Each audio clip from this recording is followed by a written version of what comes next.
The year is 2074, and humanity has finally unlocked the secret of time travel. The breakthrough doesn't stay legal for long. Governments ban it almost immediately, forcing the technology underground, where criminal organizations quickly seize control of it. At the same time, advances in tracking technology make disposing of murder victims nearly impossible. To solve that problem, a powerful crime syndicate comes up with a disturbing solution. Instead of hiding bodies in their own time, they send targets 30 years into the past, to 2044, where hired assassins eliminate them and erase all evidence. Those assassins are called loopers. The system is simple. A victim suddenly appears from the future, a looper pulls the trigger, and payment is collected afterward. Silver bars are strapped to the victim's body as compensation for the job. But every looper knows there's one final assignment waiting somewhere in their future. If they survive long enough to reach 2074, the syndicate eventually sends them back through time as a target. Their younger self is expected to kill them, officially ending their contract in a process known as closing the loop. The reward for completing that final task comes in gold, a sign that their service has come to an end. This future world has another unusual feature. Roughly 10% of people are born with telekinetic abilities due to a genetic mutation. Most of them are barely useful. The majority can do little more than make tiny objects drift through the air for a few seconds. Back in 2044, a looper named Joe stands alone in a remote field outside the city. Pocket watch in hand, he patiently waits for the exact moment his assignment is scheduled to arrive. Seconds later, a man suddenly materializes out of thin air. Without hesitation, Joe fires. The target drops instantly. After confirming the kill, Joe removes the silver bars attached to the body and transports the corpse to a deserted industrial site.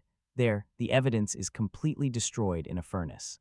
With the job finished, he heads to Looper headquarters and spends part of his earnings stocking up on ammunition. Although Joe lives in a rough and dangerous neighborhood, he enjoys the benefits that come with his profession. He drives an expensive car and moves around town with a confidence most people wouldn't dare show in an area like his. During one drive, he spots fellow Looper Seth arguing with a man who damaged his motorcycle. Seth fires a few warning shots into the air, sending the culprit running. Joe offers him a lift, and Seth climbs into the car. As they travel through the city, Seth casually entertains himself by levitating a coin with his telekinetic ability, proudly showing off one of the few practical uses of his mutation. The pair eventually arrive at a nightclub. Because they're loopers, security immediately grants them access through a private entrance at the back. Inside, Joe goes looking for Susie, a woman he's developed feelings for. She works in the club's adult entertainment business, and Joe often seeks her company whenever he needs an escape from reality. Elsewhere in the building, several loopers gather in a hidden room to celebrate one of their own. The man recently closed his loop by killing the future version of himself. Rather than being disturbed by the experience, he appears completely at peace. In fact, he insists everyone should celebrate the occasion. The night quickly turns into a wild party. Alcohol flows freely, illegal drugs circulate among the crowd, and many of the loopers use a powerful narcotic delivered through special eye drops. For a few hours, they forget about the violent lives they led. Days later, while driving through town, Joe nearly strikes a young boy with his car. He slams on the brakes just in time, narrowly avoiding disaster before continuing on his way. Life soon returns to its usual routine. Joe continues carrying out executions, collecting silver payments, and disposing of bodies. Yet despite the steady work, an uneasy atmosphere begins spreading among the loopers. More and more contracts are ending. Too many loops are being closed in a short period of time, and nobody knows why. One night, Joe is awakened by frantic knocking on his apartment window. Startled, he opens it and finds Seth standing outside in a panic. Joe immediately lets him in. Once inside, Seth reveals something unbelievable. During his latest assignment, the target arrived singing a song from Seth's childhood. Curious, Seth removed the hood covering the man's face and came face to face with an older version of himself. According to old Seth, the future has fallen under the control of a mysterious new crime boss known only as the Rainmaker. Since taking power, the Rainmaker has been systematically closing loops across the syndicate. Unable to process what he was seeing, young Seth hesitated. Instead of pulling the trigger, he untied his older self. The moment he was free, old Seth escaped while young Seth stood frozen, incapable of killing his future counterpart. Now Seth has a major problem. Allowing a target to escape is one of the worst violations a looper can commit. Before Joe can fully react, loud pounding erupts from the front door. Syndicate enforcers have arrived. Thinking fast, Joe helps Seth hide inside a concealed compartment beneath the floor, along with his stash of silver. Once everything is hidden, Joe opens the door. Several armed men force their way inside. Leading them is Kid Blue, one of the syndicate's most unpredictable enforcers. The crew tears through the apartment searching for Seth, but finds nothing. Since Joe is clearly connected to the situation, Kid Blue escorts him back to the nightclub for questioning. While they wait, Kid Blue toys with his revolver like a bored child. Joe mocks him for acting immature, which immediately irritates him. Kid Blue responds by aiming the weapon directly at Joe. Then out of nowhere, a nearby door swings open and smashes into Kid Blue's head. The impact causes him to accidentally pull the trigger, narrowly avoiding a fatal mistake. Not long afterward, Joe is brought before Abe. Abe is a man from the future who oversees the syndicate's operations in 2044. Calm but intimidating, he explains the situation clearly. If Joe refuses to reveal Seth's location, half of his accumulated silver will be confiscated. Joe wrestles with the decision. For years, he has dreamed of saving enough money to leave this miserable city behind and build a better life somewhere else. Eventually, that dream outweighs his loyalty. He tells Abe everything he knows. As Abe's men move to handle Seth, events unfold elsewhere. Old Seth continues running for his life through the city. Suddenly, strange scars begin appearing across his arm. The marks form a message, giving him an address and instructing him to arrive within 15 minutes. Realizing something is terribly wrong, he rushes toward the location. While climbing a fence, he suddenly loses his nose. The horrifying change reveals what's happening. Abe's men have captured young Seth and are mutilating him. Every injury inflicted on the younger version instantly alters old Seth's body in the future. Desperate, old Seth steals a vehicle and races toward the address, but the torture continues. One of his legs suddenly vanishes, causing him to lose control and crash. Moments later, the second leg disappears as well. Now crippled, old Seth drags himself across the ground using only his arms, inching closer to the destination. Somehow, he reaches the correct building and struggles toward the door. Before he can get inside, Kid Blue appears. Without hesitation, Kid Blue shoots him. At the same moment, young Seth finally dies on a torture table, ending both versions of his existence. Meanwhile, Joe seeks comfort from Susie. The guilt of betraying his closest friend weighs heavily on him. He confesses what happened and admits he feels terrible about the choice he made. As a gesture, he offers Susie half of his silver earnings. She refuses. Susie understands that money earned through a looper's work always comes with consequences, and she wants no part of it. Later that night, Joe returns home. Inside the apartment, he notices traces of Seth's blood, a grim reminder of everything that happened. The following morning, Joe heads back to the remote field for another assignment. He checks his watch and waits. The scheduled arrival time passes, then another minute. For the first time in a long while, his target is late. And that has never happened before. Without warning, a man materializes in the field, but something is wrong. Unlike every target Joe has ever seen, this one arrives without a hood over his head and without restraints on his wrists. The moment Joe sees his face, he freezes in shock. Standing before him is an older version of himself. That brief hesitation is all the older man needs. Future Joe turns around just as young Joe finally pulls the trigger. The shot strikes several gold bars strapped to the man's back instead of killing him. Seeing the gold instantly confirms the truth. This is a loop-closing contract. As young Joe scrambles to reload, old Joe reacts first. He hurls one of the gold bars straight at his younger self, then rushes forward and knocks him unconscious with a powerful punch. Several hours later, Joe wakes up in the field with a splitting headache. His older self is gone. Searching himself, he discovers a small note tucked into his pocket. It contains a simple warning: get on a train, leave town, run. Joe has no intention of following those instructions. Instead, he heads straight back to the city. On the way, he destroys his communication device to avoid being tracked. When he finally reaches his apartment building, he immediately notices something is wrong. The front door is already open. Inside, the place has been completely torn apart. Furniture is overturned, drawers have been emptied, and every corner has been searched. Hearing voices nearby, Joe quietly hides and watches. Kid Blue and several syndicate men are inside stealing his stash of silver. Waiting for the perfect opportunity, Joe suddenly attacks. He tackles Kid Blue and shoves him into the hidden floor compartment before slamming the lid shut. Kid Blue immediately starts firing through the compartment. More armed men rush into the apartment, forcing Joe to abandon the fight. He dives through a window and races toward the fire escape. Unfortunately, his escape doesn't last long. His footing slips, and he crashes several stories down onto the roof of a parked car below. The impact knocks him unconscious. Meanwhile, another version of events plays out in the timeline old Joe came from. In that reality, young Joe successfully killed his future self and closed his loop as expected. His contract finished, Joe spent years traveling across the world. He partied endlessly, burned through money, and fell deeper and deeper into drug addiction. Eventually, the fortune ran dry. To maintain his reckless lifestyle, he returned to what he knew best, killing for money. Once again, he became a hired gun. Years passed as he drifted through a life filled with violence. He carried out assassinations, participated in deadly operations, and left destruction behind in multiple cities across the globe. Time eventually caught up with him.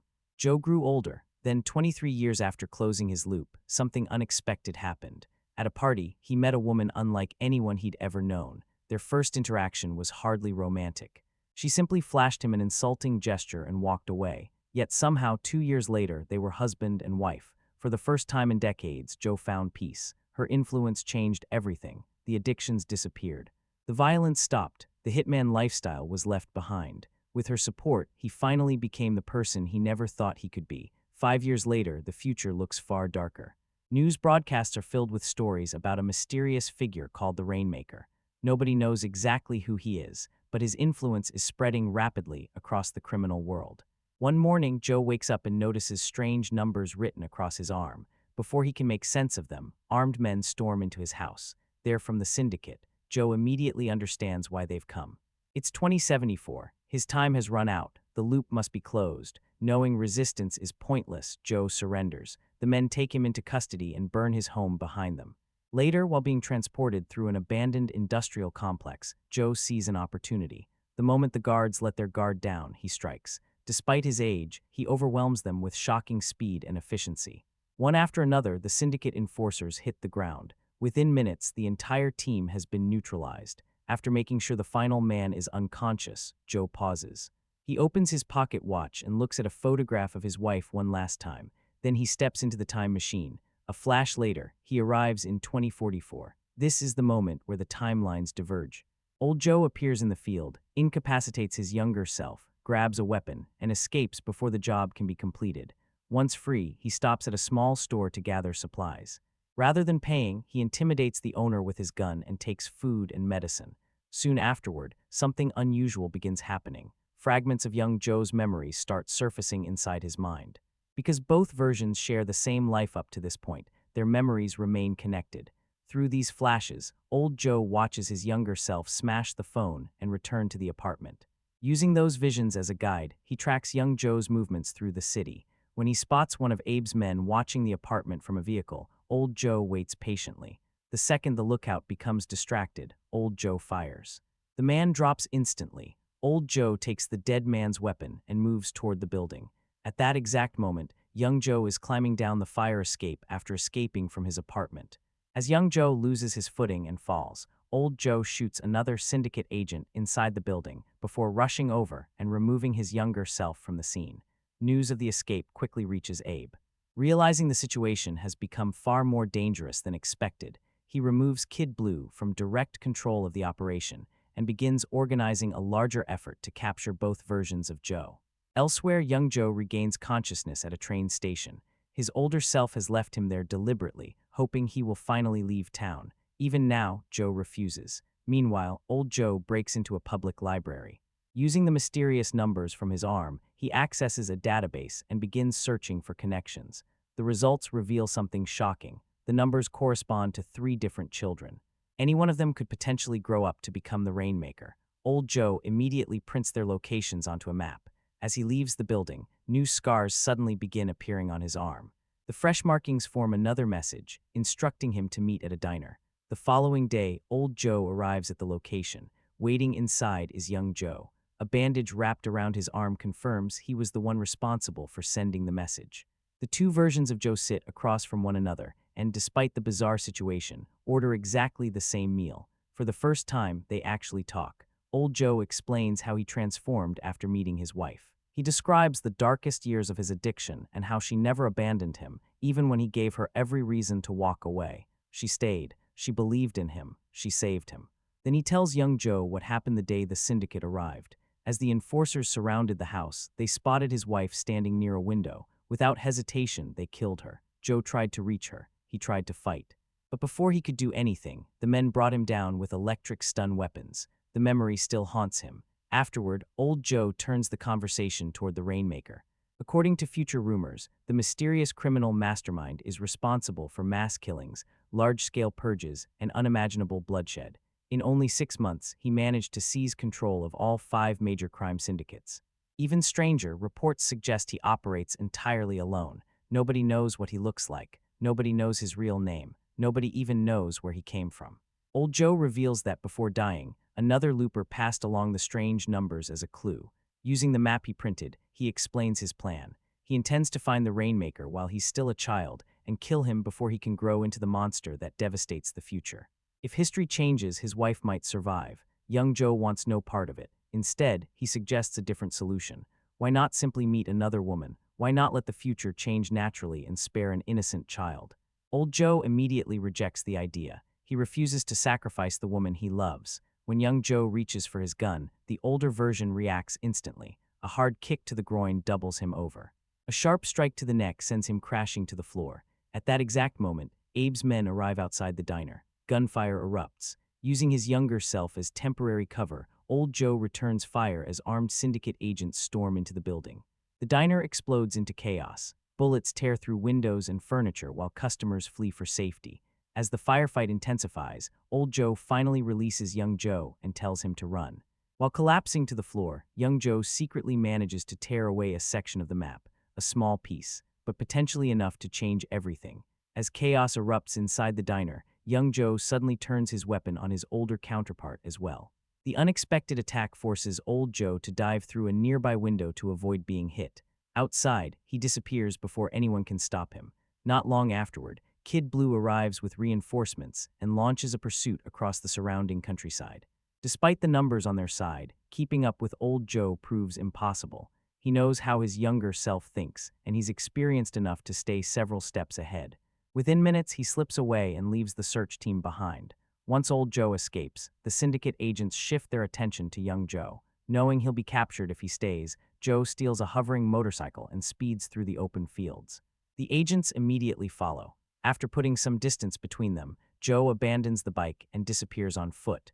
The empty vehicle continues moving long enough to fool the pursuers, sending them racing after a target that's no longer there. With the heat temporarily off him, Joe examines the torn piece of the map he managed to steal from his older self. One location is still visible. Following the clue, he eventually arrives at an isolated farm in the middle of nowhere.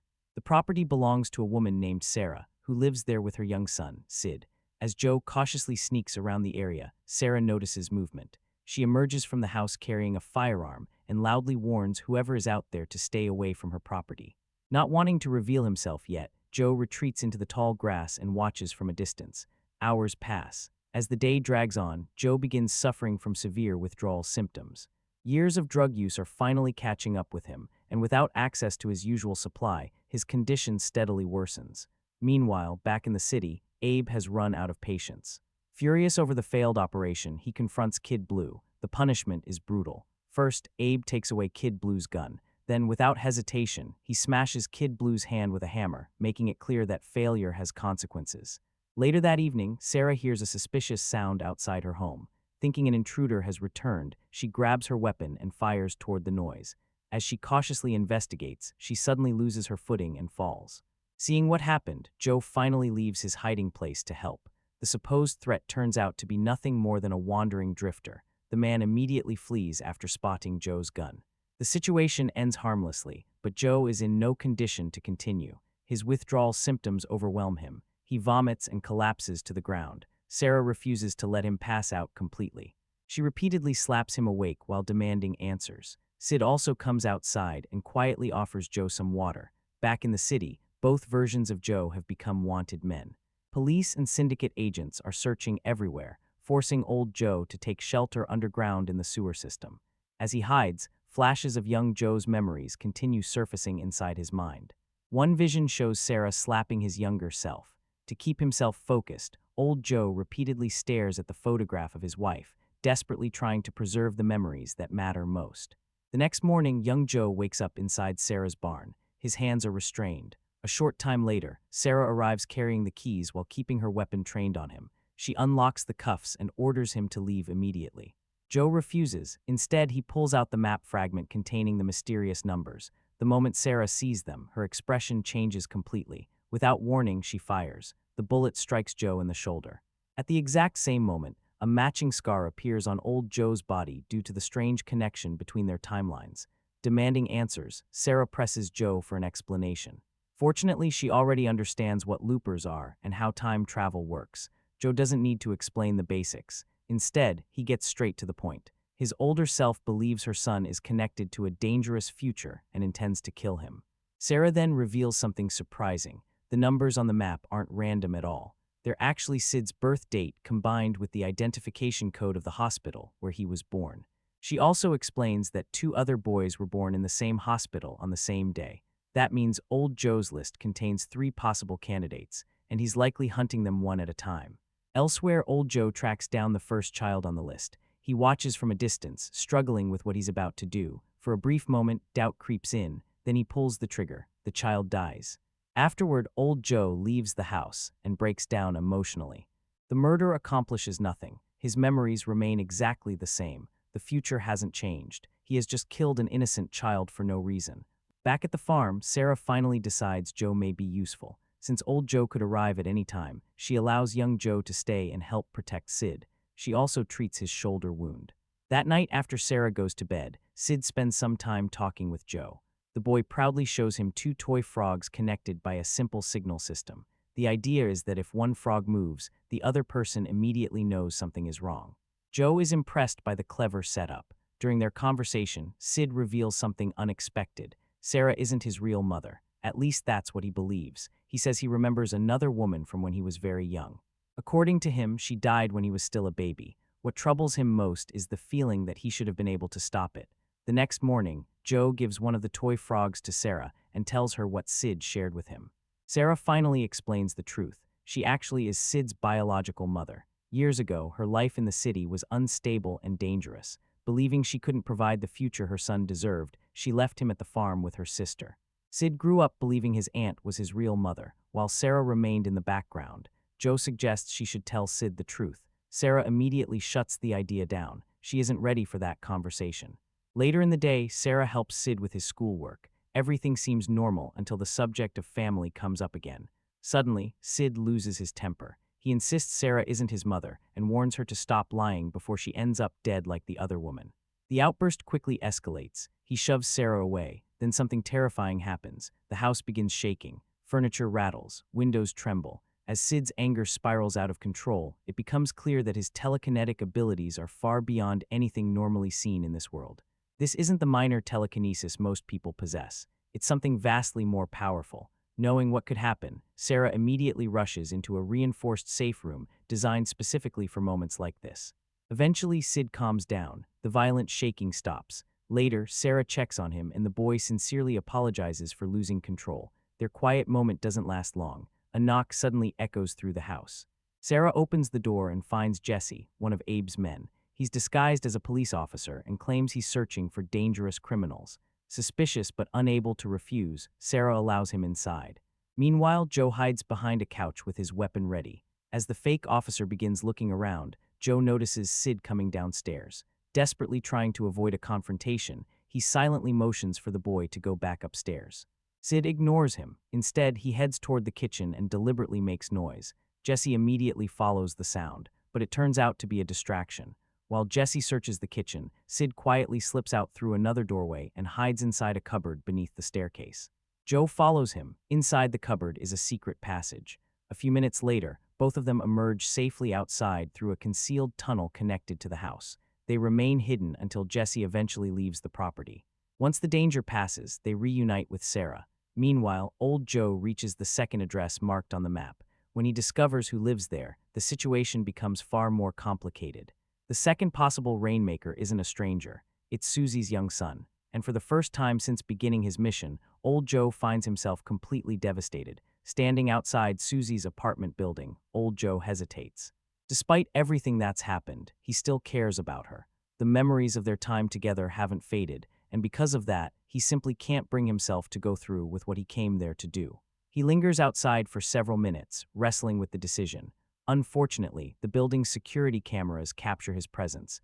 Before long, the footage is recovered and eventually lands in Kid Blue's hands. Back at the farm, night falls and the tension finally begins to catch up with Sarah. She's exhausted, frightened, and overwhelmed by everything that's happened. Feeling alone, she uses the toy frog signal to call Joe. A short while later, he quietly enters her room. The conversation that follows brings them closer together, and the two spend the night finding comfort in one another amid the chaos surrounding them. Afterwards, Sarah reveals something she's never told Joe before. Using her concentration, she makes a lighter rise gently into the air. She has telekinetic abilities too. While her powers are nowhere near Sid's level, they're real enough to prove where his gift came from. The confession leads to something even more personal. Sarah breaks down emotionally as she talks about the years she spent away from her son. Leaving Sid with her sister had felt like the right choice at the time, but the guilt never disappeared. No matter how hard she tried, she couldn't stop blaming herself. The following morning begins peacefully. That peace doesn't last. Joe walks downstairs and finds Jesse standing inside the house with a gun pointed directly at Sarah. Caught off guard, Joe immediately surrenders. He hopes cooperation will keep Sarah alive. Jesse agrees and prepares to escort Joe away. Then everything goes wrong. Sid suddenly appears at the top of the staircase. As he rushes forward, he loses his balance and stumbles. The instant fear hits him, his telekinetic powers erupt. Objects throughout the room begin levitating. Furniture rises. Loose items spin through the air. Even Jesse's gun lifts away from his hand. Sarah instantly takes advantage of the distraction, tackling Joe and dragging him outside. Inside the house, Sid lands unharmed. His anger continues building. Moments later, Jesse himself is ripped off the floor and suspended in midair. Sid screams. The entire room explodes outward in a devastating burst of telekinetic force. Outside, Joe finally understands the truth. Sid isn't simply connected to the Rainmaker. He is the Rainmaker. The terrifying strength of his abilities explains everything. With powers like these, one person could absolutely dominate criminal empires and destroy syndicates without needing an army. Furious, Joe confronts Sarah. He accuses her of hiding the truth. Sarah desperately tries to explain. Sid isn't evil, he's frightened. Every time he loses control, it's because fear overwhelms him. She even reveals what really happened to her sister. The woman's death wasn't intentional. Sid accidentally triggered a catastrophic explosion during one of his emotional outbursts. Ignoring Sarah's pleas, Joe sets off to find the boy. Eventually, he spots Sid sitting alone in a field. The child is covered in blood. His face is frozen in shock and trauma. Looking at him now, Joe can't see a future tyrant. He only sees a terrified kid. Instead of reaching for his weapon, Joe kneels beside him and offers comfort. Afterward, Joe warns Sarah that Jesse almost certainly reported their location before everything happened. The farm is no longer safe. They need to prepare to leave immediately. Meanwhile, old Joe finally reaches a decision regarding the second child on his list. Determined to finish his mission, he storms into Susie's apartment. Susie tries to stop him, but he shoves past her and searches for the boy. Before he can reach the child, a jolt of electricity hits him. Kid Blue has been waiting. Using a stun device, he incapacitates old Joe and takes him prisoner. Soon afterward, old Joe is transported back to the nightclub. Abe has gathered his remaining forces there and is preparing an operation against the farm. As the criminals organize their attack, Kid Blue becomes distracted by an argument with one of the guards. Old Joe immediately sees an opportunity. He strikes without hesitation. A powerful kick drops the guard. Kid Blue is thrown backward. Old Joe grabs a weapon and shoots him with it. The nightclub instantly erupts into chaos. Joe tears through the building like a one-man army. He eliminates guards, steals additional weapons, and clears entire rooms in minutes. Every criminal standing between him and freedom falls.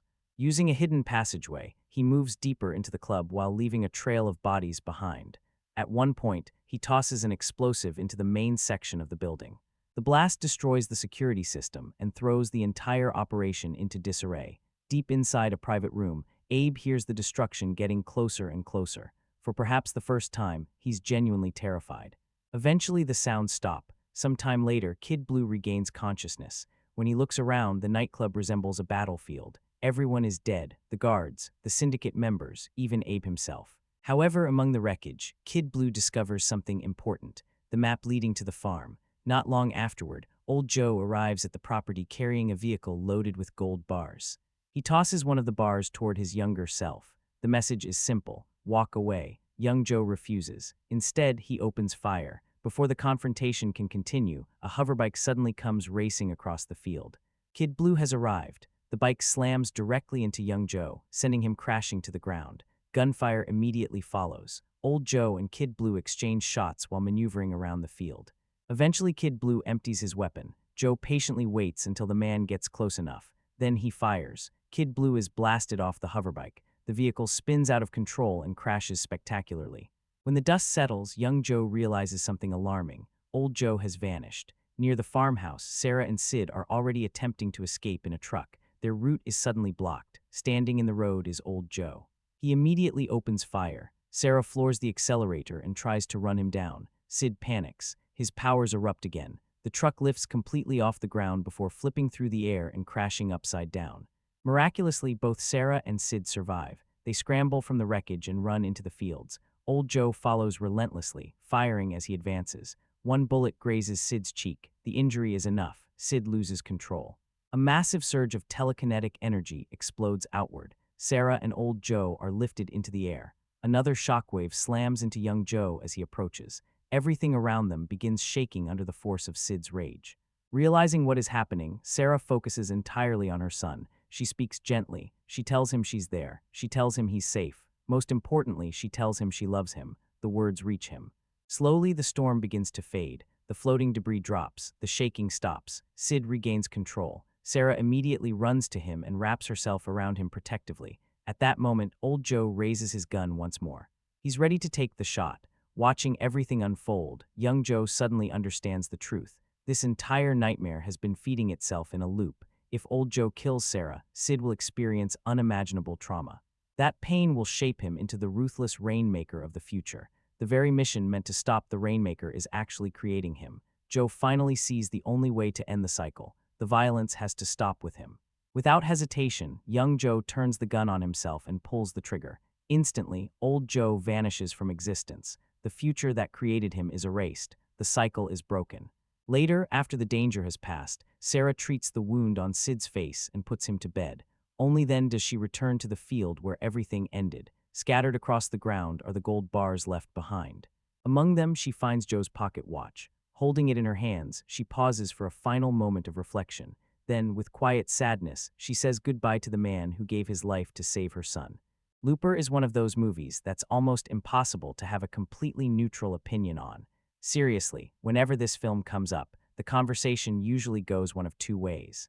Someone starts talking about how it's one of the smartest science fiction films of the last couple of decades, and then somebody else jumps in to explain why the entire plot falls apart the moment you think about it for more than 5 minutes.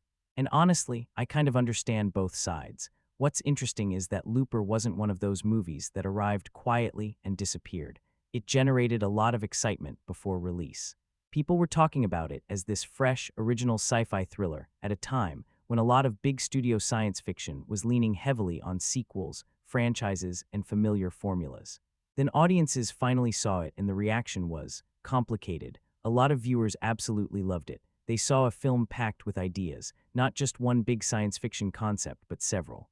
Time travel, crime syndicates, destiny, telekinesis, family, sacrifice, fate. The movie keeps throwing new pieces onto the table, and for some people, that's exactly what made it exciting. It felt ambitious. It felt different.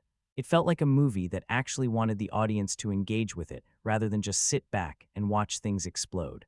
But on the other side, there were plenty of people who walked away frustrated, not because the movie was boring. In fact, that's rarely the complaint. The criticism usually comes from how much the film asks the audience to accept. Some viewers were completely on board until a certain plot development appeared.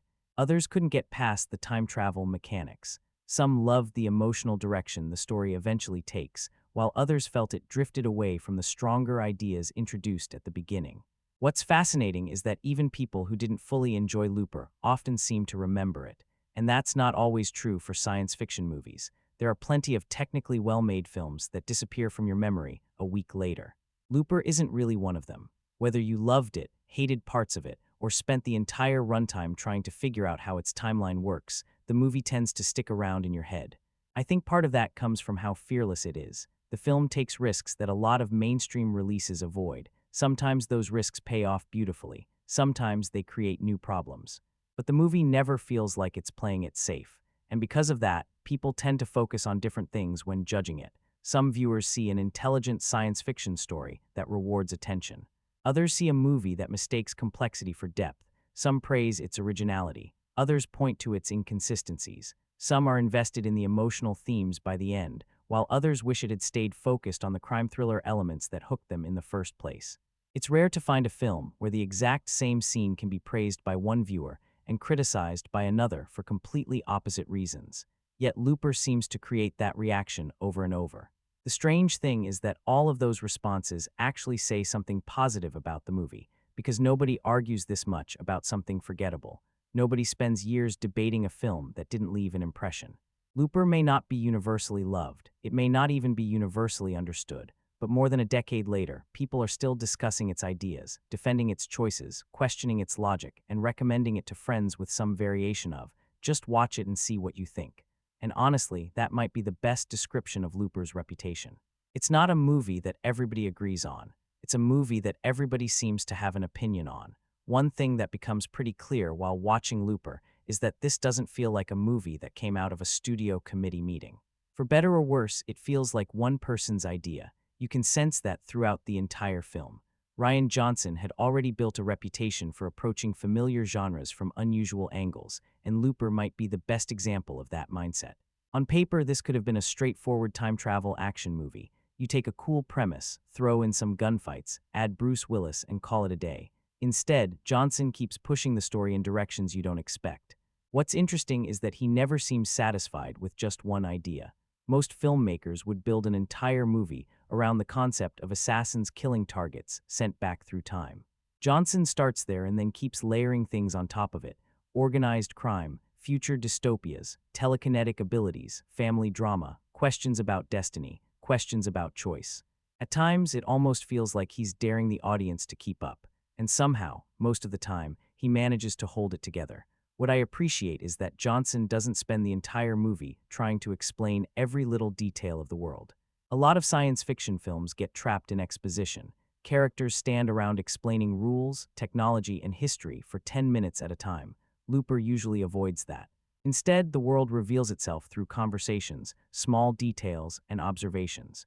You gradually piece things together rather than having everything handed to you. It makes the setting feel lived in, instead of constructed solely for the audience's benefit. There's also a confidence to the storytelling. Johnson clearly understands that some viewers are going to have questions about the logic of the film. The movie even seems aware of those questions. There are moments where characters basically acknowledge that trying to solve every time travel paradox isn't the point. That approach won't work for everyone, obviously. Some people see it as clever. Others see it as the film avoiding difficult questions. But regardless of where you stand, it's a deliberate creative choice. Another thing that stands out is how comfortable Johnson is with tonal shifts. Most directors would probably separate the different elements of this story into different movies. The crime thriller would be one film. The family drama would be another. The telekinetic child storyline might be a third movie entirely. Looper blends all of them together. Sometimes that blend is seamless. Sometimes you can feel the gears shifting underneath. But even when the movie stumbles, it never feels uninspired. That's probably why reactions to the film remain so strong. People aren't responding to something generic here. They're responding to specific creative decisions. Decisions that often take the movie away from the safe path and into stranger territory. And honestly, I think that's one of the reasons Looper still stands out. You can argue about whether every decision works. You can debate the logic. You can question certain story directions. But it's hard to accuse the film of lacking ambition. Rian Johnson wasn't trying to make a standard science fiction thriller. He was trying to make something that mixed big ideas with personal drama, action with emotion, and spectacle with philosophy. Sometimes that ambition creates flaws. Sometimes it creates brilliance. But either way, Looper feels like the work of a filmmaker with a very specific vision, and that's something you don't see nearly as often as you should. If there's one thing almost everybody seems to agree on about Looper, it's that the premise is fantastic. Before we even get into the performances, the action, the themes, or the endless debates about time travel logic, the movie grabs your attention with a concept that's just instantly intriguing.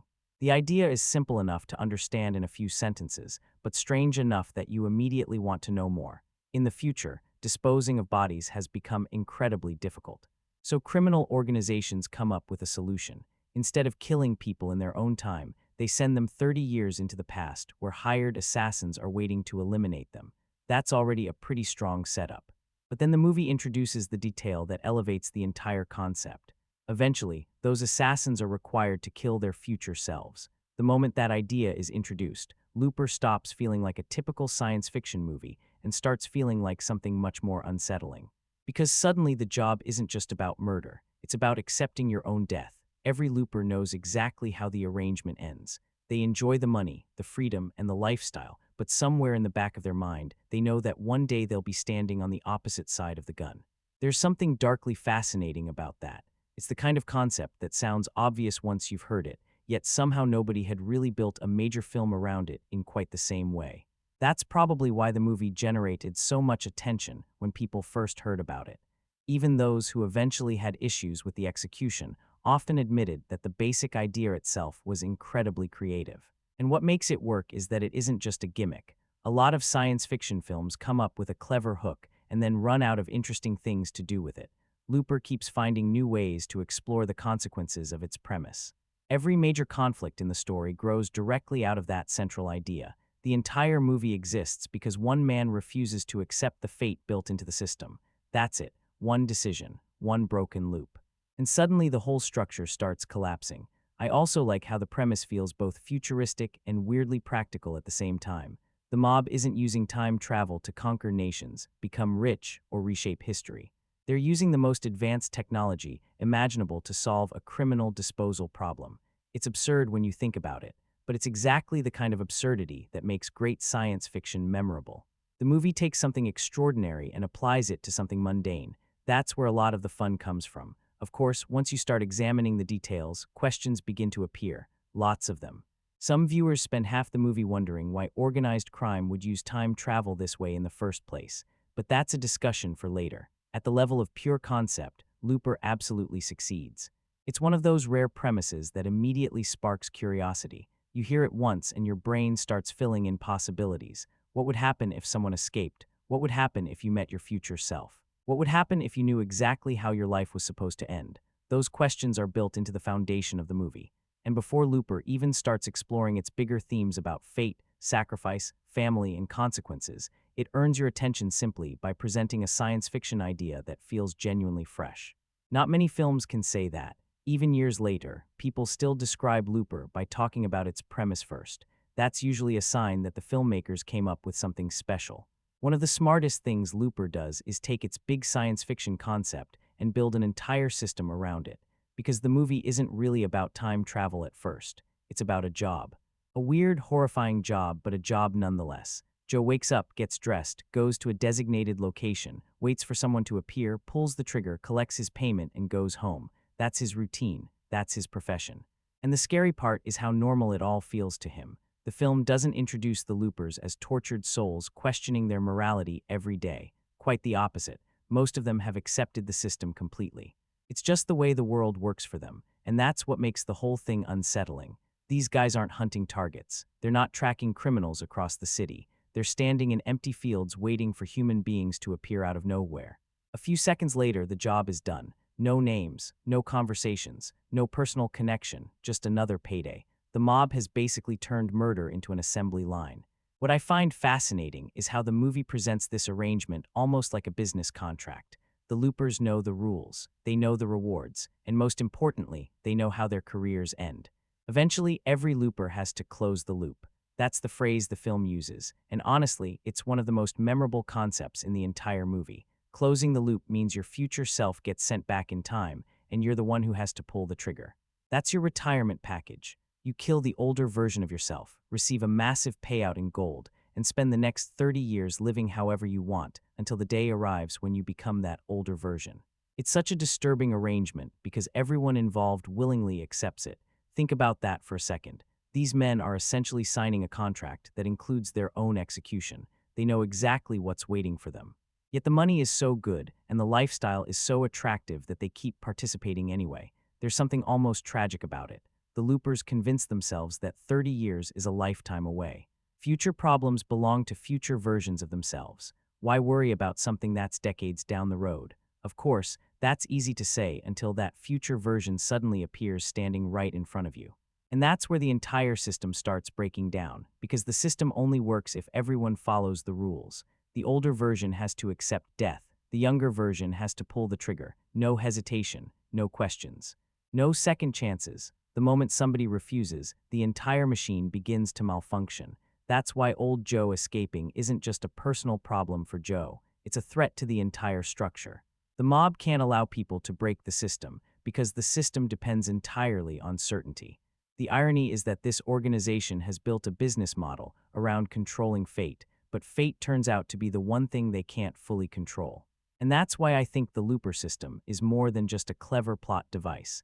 It's really the foundation of everything the movie wants to say. The loopers are trapped in a cycle they helped create. They sacrifice their future for comfort in the present. They know the consequences, yet they keep moving forward anyway. Long before the film starts talking about destiny, sacrifice, or breaking cycles, those ideas are already embedded in the structure of the looper system itself, which is probably why the concept remains so memorable. Even people who have issues with the movie's logic often admit that the idea of closing the loop is brilliant. It's simple, it's disturbing, and it immediately makes you wonder what you would do if one day you came face to face with your future self and realized you were expected to pull the trigger. Most time travel movies dream big. They deal with saving the world, preventing disasters, changing history, or fixing some massive event that affects humanity. The technology is usually treated like the most important discovery ever made. Looper goes in a completely different direction, and honestly, that's one of the reasons the movie feels so refreshing. The first thing Rian Johnson asks isn't, how would governments use time travel, or how would scientists change civilization? Instead, he asks a much stranger question. What would criminals do with it? The answer is surprisingly simple. They'd use it to solve problems, permanent problems. In the future world of Looper, getting rid of bodies has apparently become incredibly difficult. Technology has advanced to the point where murders are much easier to track, evidence is harder to erase, and disappearing someone isn't nearly as simple as it used to be. So organized crime comes up with a workaround. If you can't hide a body in your own timeline, send it somewhere else. It's darkly funny when you think about it. Humanity develops one of the most revolutionary technologies imaginable, and the mob uses it like an expensive waste management service. That's exactly the kind of twisted logic that makes the premise memorable. The movie doesn't spend a huge amount of time explaining every detail of the criminal operation, but it gives us enough to understand how it functions. There are bosses, middlemen, hired guns, rules, payments, punishments, and a system built entirely around efficiency. Nobody asks questions. Nobody wants complications. Everything runs smoothly until someone breaks protocol. What's interesting is how casually everyone accepts this arrangement. The loopers aren't acting like they're participating in some unbelievable scientific breakthrough. To them, it's just business. The time machine exists, targets arrive. Money gets paid, life goes on. That casual attitude actually makes the world feel more believable. People adapt quickly to extraordinary things. Once something becomes part of everyday life, it stops feeling extraordinary. The characters treat time travel the same way people treat delivery services or banking systems. It's just another tool, a very dangerous tool, but still a tool. The criminal structure surrounding the loopers also adds tension to the story because it creates consequences beyond the time travel mechanics. Joe isn't only dealing with paradoxes and alternate futures. He's dealing with mob bosses, enforcers, and people who become very angry when expensive systems stop working. That's where characters like Abe come into play. He's not some cartoon villain obsessed with world domination. He's essentially a manager trying to keep a complicated operation functioning. When loops aren't closed and people escape, his job becomes a nightmare. And because the organization values control above everything else, mistakes are treated harshly, very harshly. The film uses that criminal pressure effectively. It keeps the story grounded even when the science fiction elements become increasingly complicated. At its core, there are still dangerous people trying to protect their business interests. Of course, the more you think about the mob's strategy, the more questions start appearing. Why use time travel only for this purpose? Wouldn't criminal organizations find countless other ways to exploit such a powerful invention? Probably.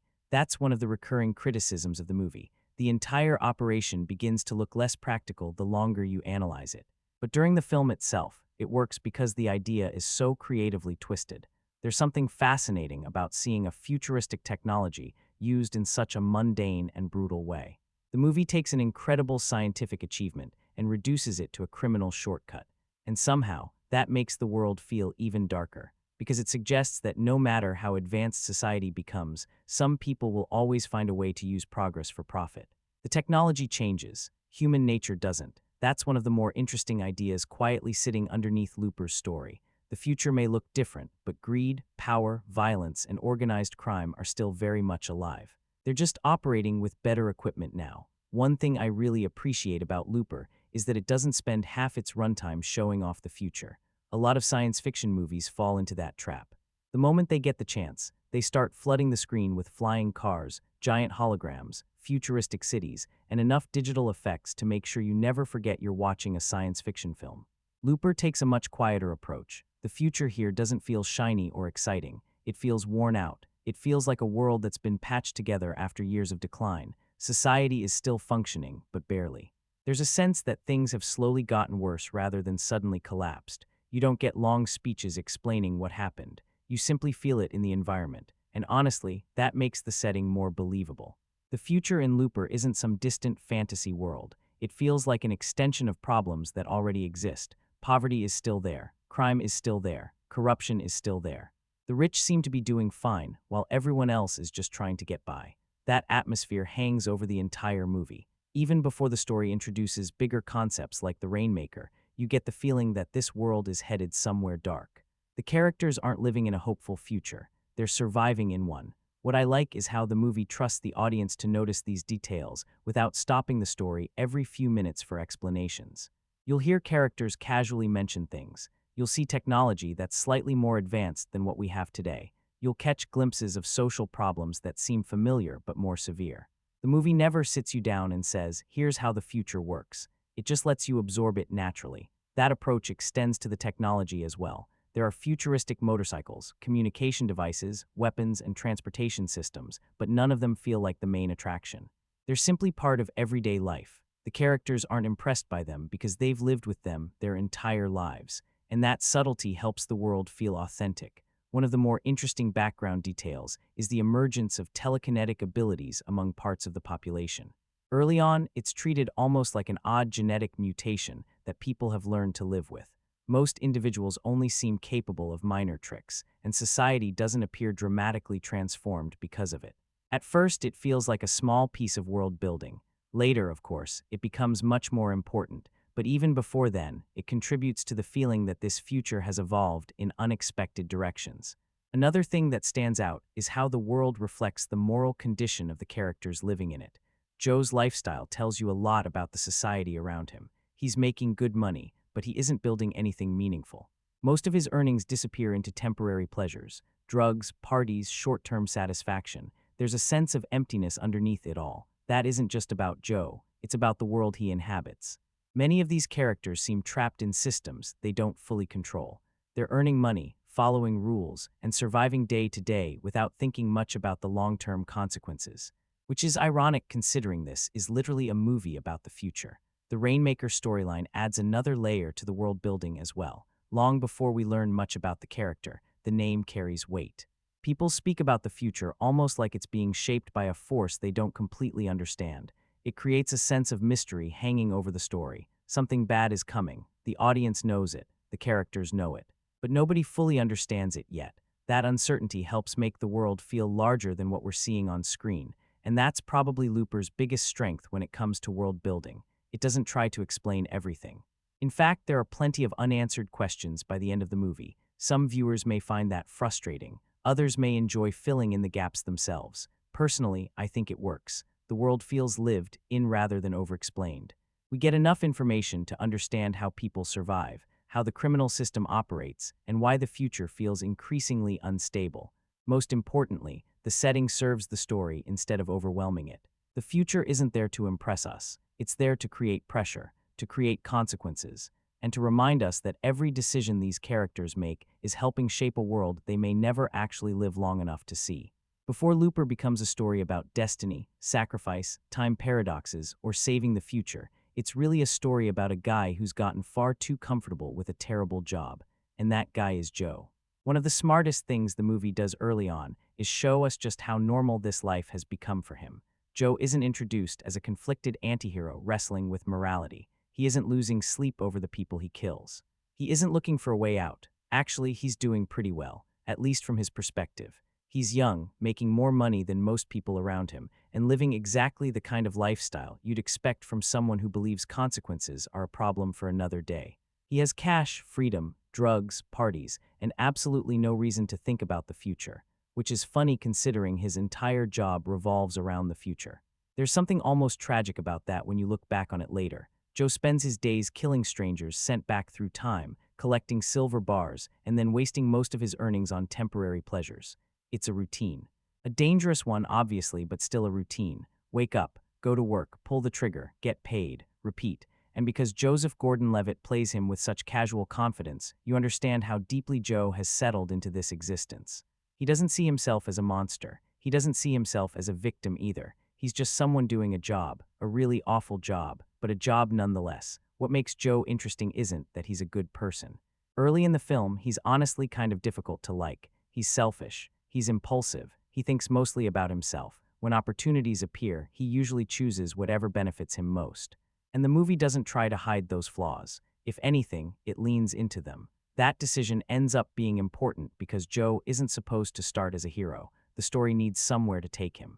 If he were already noble and selfless from the beginning, his journey wouldn't mean much. Instead, we meet a man who's convinced he's figured life out. He's making money. He's avoiding responsibility. He's enjoying himself.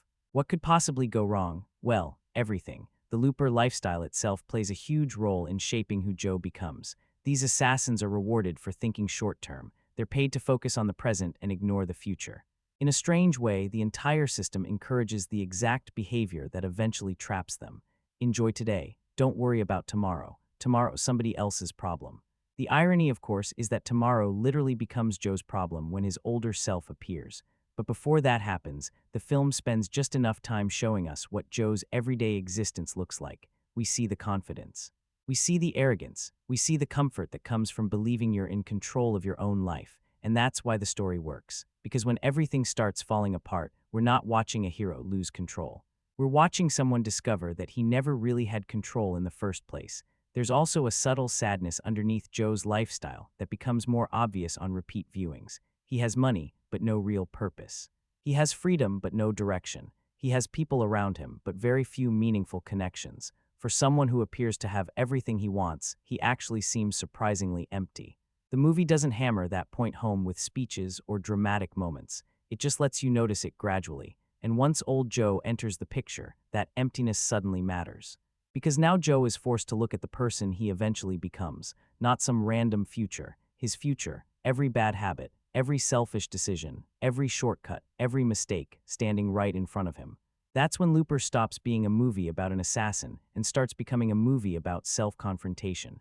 But for that transformation to work, the film first has to establish Joe exactly as he is at the beginning: flawed, comfortable, self-centered, and completely unaware that his entire life is about to unravel. It's a strong character introduction because it gives the movie somewhere to go. Joe isn't introduced as the person he's meant to become. He's introduced as the person who still has a lot to learn, and that makes the journey far more interesting. The moment Looper goes from an interesting science fiction movie to a genuinely fascinating one is when it stops being about the system and starts being about Joe fighting. Joe, because that's really the heart of the entire film. Not the mob, not the Rainmaker, not even the time travel mechanics. It's one man at two completely different stages of life looking at each other and realizing neither likes what they see. On paper, young Joe and old Joe should be the same person. They share the same memories, the same experiences, and the same history. But when they finally come face to face, they feel like strangers. And honestly, that's one of the most relatable things in the movie. Not the time travel part, obviously. The idea that if you met a version of yourself from 30 years in the future, you might not agree on anything. Young Joe thinks old Joe is reckless. Old Joe thinks young Joe is immature. Young Joe believes he's in control of his future. Old Joe already knows how badly things can go wrong. The beauty of their conflict is that neither one is completely right, and neither one is completely wrong. Old Joe's motivations are understandable.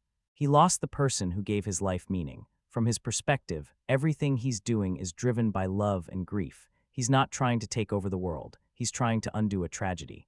The problem is that he's willing to do almost anything to make that happen, and that's where things get uncomfortable. Because as the story progresses, old Joe becomes increasingly willing to cross moral lines that even young Joe struggles with. He starts viewing people as obstacles, future possibilities become targets. The mission becomes more important than the consequences. What's fascinating is that the audience can still understand him. You don't have to agree with old Joe to see why he's making these choices. In a lesser movie, one version would simply become the villain and the other the hero. Looper doesn't really do that. Instead, it creates a clash between two different philosophies. Young Joe represents selfishness without perspective. Old Joe represents perspective without restraint. One lacks wisdom, the other lacks limits. And when those two mindsets collide, every scene between them becomes compelling. Some of the best moments in the film aren't action scenes at all. They're conversations, arguments.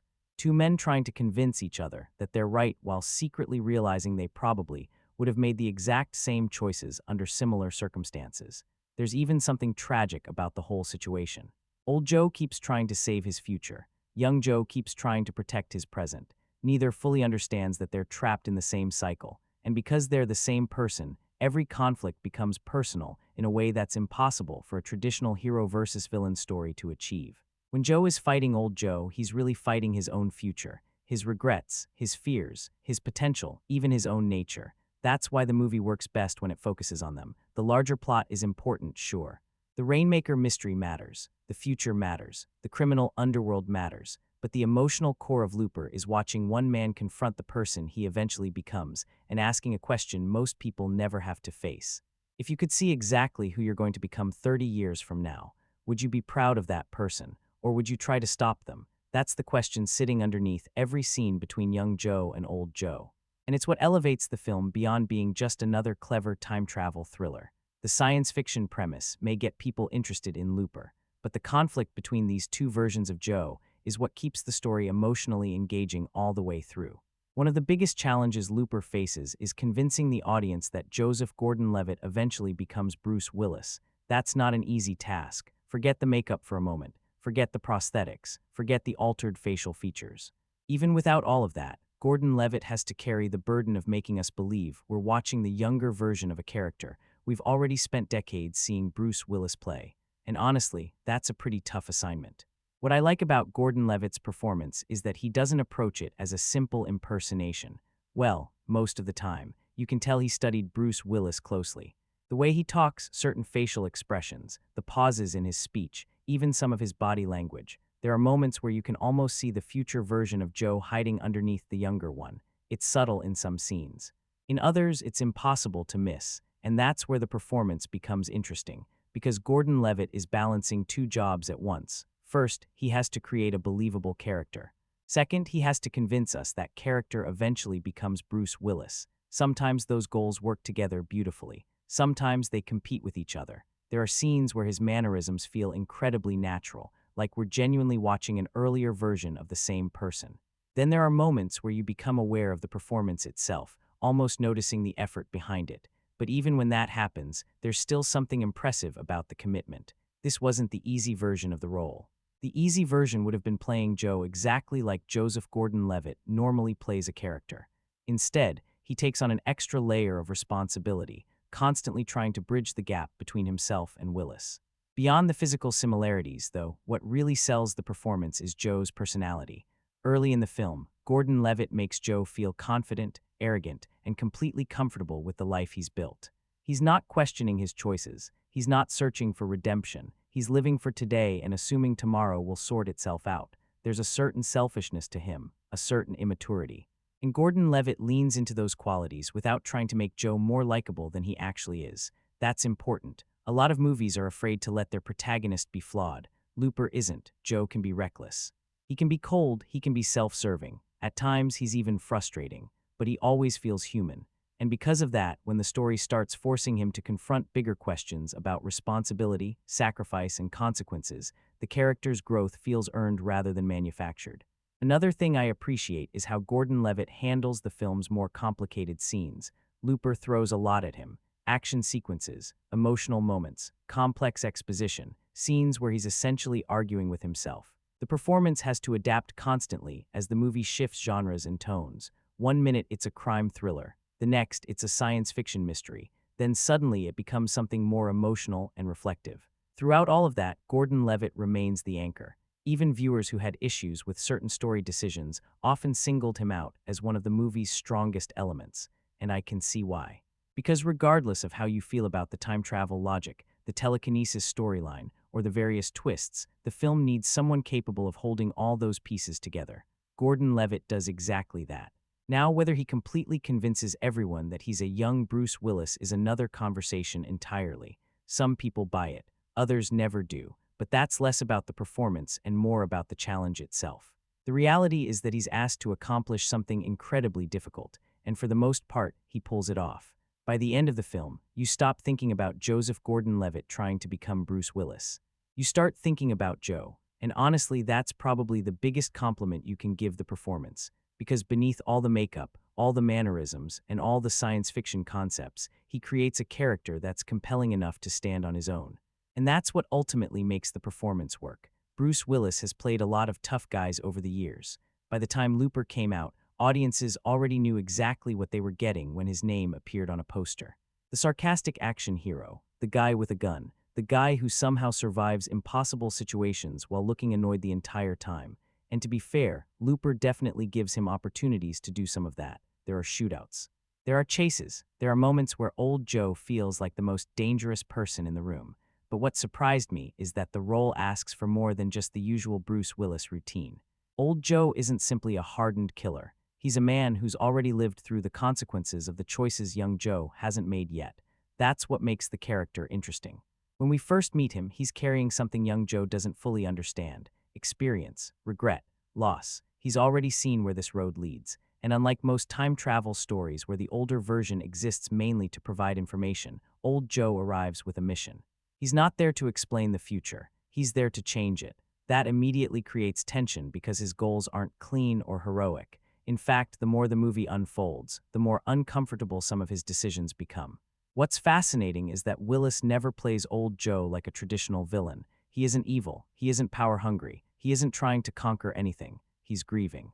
Everything he does comes from the loss of his wife, and that motivation makes even his worst choices understandable. Not acceptable, just understandable. And I think that's where Willis does some of his best work in the film. Because underneath all the violence, there's a constant sense of desperation. Old Joe isn't fighting because he enjoys it. He's fighting because he believes he has one chance to prevent the thing that destroyed his life. That emotional foundation gives weight to every decision he makes. There's a scene early on where he tries explaining his perspective to young Joe, and you can feel the frustration underneath the words. He's talking to someone who technically should understand him better than anyone else in the world, yet they couldn't be further apart. That's one of the ironies of the character. Nobody should understand old Joe more than young Joe. Nobody understands him less. Willis handles that conflict really well because he doesn't overplay it. The performance is surprisingly restrained for most of the movie. He lets the determination speak for itself. You never doubt that old Joe will do whatever it takes, and that's where the character becomes increasingly tragic. The more determined he becomes to save the future he wants, the more damage he's willing to cause in the present. At some point, you start wondering whether he's actually preventing a tragedy or creating one. The film intentionally blurs that line. And because Willis commits fully to the emotional side of the character, the audience stays invested even when old Joe starts making morally questionable decisions. Another thing worth mentioning is how much energy Willis brings to the role. A lot of people pointed out that this felt like one of the last times they saw Bruce Willis genuinely engaged in a performance. Whether that's completely fair or not is up for debate, but there's definitely a noticeable level of commitment here. He feels present, focused, invested in what the character is going through. That makes a difference. Especially in a movie where the emotional stakes are just as important as the action scenes. And while Joseph Gordon-Levitt spends much of the film building toward the person Joe eventually becomes, Willis has the opposite challenge. He has to make us believe that everything we're seeing in young Joe could realistically evolve into this older, more damaged version. For the most part, he succeeds. You can see the connection, not because they look identical. Not because the movie tells you they're the same person, but because Willis makes old Joe feel like a man who spent 30 years accumulating scars that young Joe hasn't earned yet. By the end of the movie, old Joe becomes more than just the future version of the protagonist. He's a warning, a possibility, a glimpse of what happens when grief, guilt, and obsession are allowed to take control. And Bruce Willis gives that idea the kind of weight it needs. Without him, the central conflict wouldn't work nearly as well. With him, old Joe becomes one of the most memorable parts of the entire film. One of the most ambitious things Looper attempts has nothing to do with time travel. It's actually much harder than that. The movie asks you to believe that Joseph Gordon-Levitt and Bruce Willis are the same person, not brothers. Not relatives, not people with similar personalities. The exact same human being, separated by 30 years. And that's a massive challenge because audiences already know what both actors look like. It's not like introducing an unknown performer and saying, "Trust us, this is a younger version."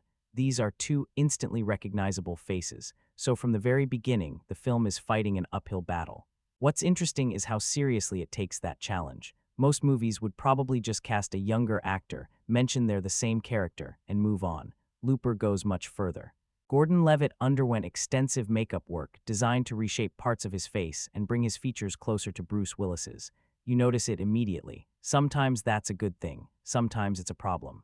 There are moments where the transformation is genuinely impressive. Certain angles, expressions, and mannerisms create brief flashes where you can actually buy the illusion. You can see pieces of Bruce Willis emerging through Gordon-Levitt's performance. Then there are other scenes where the makeup becomes the thing you're paying attention to. Instead of thinking about Joe, you're thinking about the prosthetics. And that's where opinions on this aspect of the movie really split. Some viewers appreciated the effort and thought it helped sell the concept. Others found it distracting throughout the entire film. A few even felt that Gordon-Levitt looked less like Bruce Willis and more like an entirely different actor altogether. Honestly, I can understand both reactions, because this isn't really a makeup issue, it's an expectation issue. The movie is asking the audience to bridge a very large gap, and no amount of prosthetics was ever going to completely solve that. What ultimately matters more is the acting, and this is where Looper starts winning people over. Because Gordon-Levitt doesn't just try to look like Bruce Willis, he studies him. The speech patterns, the pauses, the facial expressions, the way he carries himself. You can tell there's a conscious effort to create continuity between the two performances. Likewise, Bruce Willis doesn't feel disconnected from the younger version of Joe. Even though they're approaching the character from different stages of life, there's enough overlap in their behavior that the relationship starts feeling believable. Not perfect, but believable. And honestly, that's probably the best outcome the movie could hope for. The reality is that nobody watches Looper and genuinely forgets they're looking at two different actors. That's impossible. The goal isn't complete illusion. The goal is emotional acceptance. At some point, the audience stops focusing on whether the noses match or whether the jawline is convincing enough. You start focusing on the story. You start accepting that these two men represent different chapters of the same life. That's when the film succeeds. Because once the conflict between young Joe and old Joe gains momentum, the physical differences become less important than the emotional similarities. You begin seeing the connection through their decisions, their fears, their regrets, their stubbornness. Their ability to justify terrible choices. That's where the real resemblance exists. Not in the makeup, not in the facial structure, but in the character itself. In a strange way, Looper understands something that a lot of films about aging don't.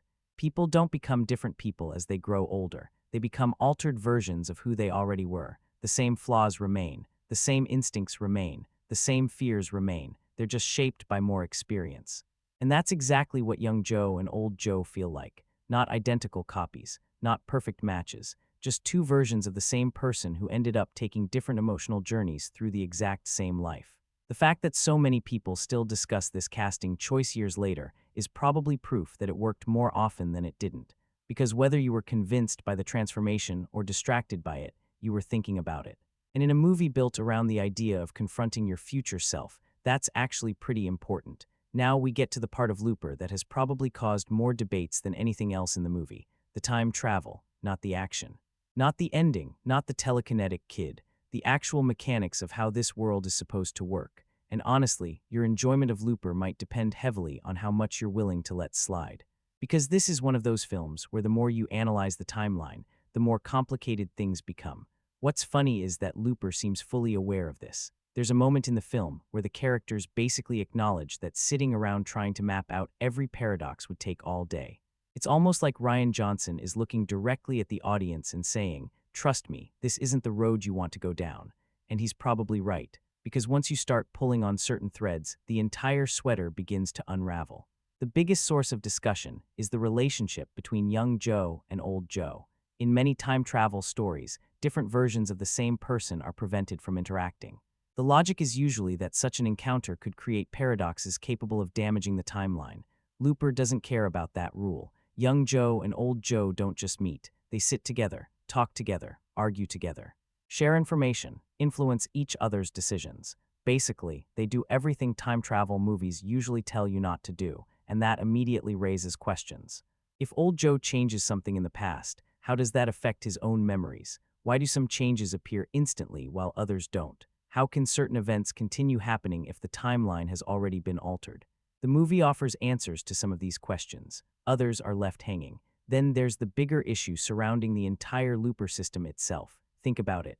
The mob possesses one of the most powerful technologies imaginable, a functioning time machine, and they use it primarily for body disposal. Now, on one hand, that's a wonderfully original idea. On the other hand, it naturally makes you wonder why they aren't exploiting it in 1,000 other ways.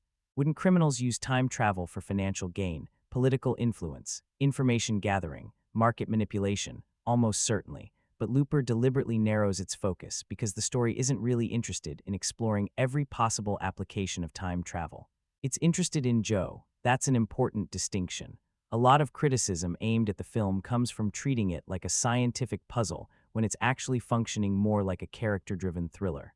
That doesn't mean the criticism is invalid. There are absolutely plot holes here. There are moments where the logic feels shaky. There are questions the movie either can't answer or chooses not to answer.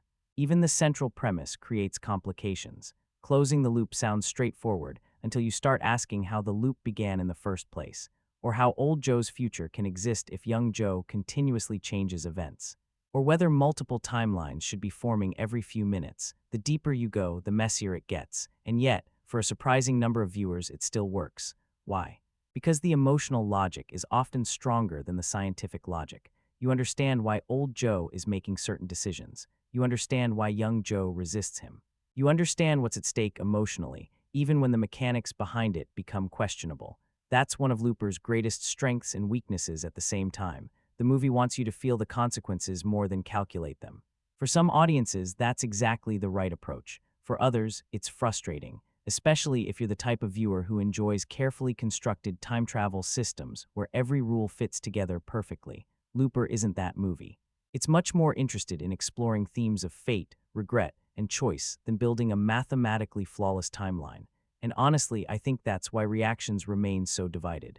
Some people watch Looper and see a smart science fiction story that uses time travel as a vehicle for larger ideas. Others watch it and see a collection of fascinating concepts that don't fully hold up under scrutiny. Both perspectives are fair, because the truth is, Looper lives somewhere between those two interpretations. The paradoxes are real, the plot holes exist, the timeline can get messy, but the movie also understands something important.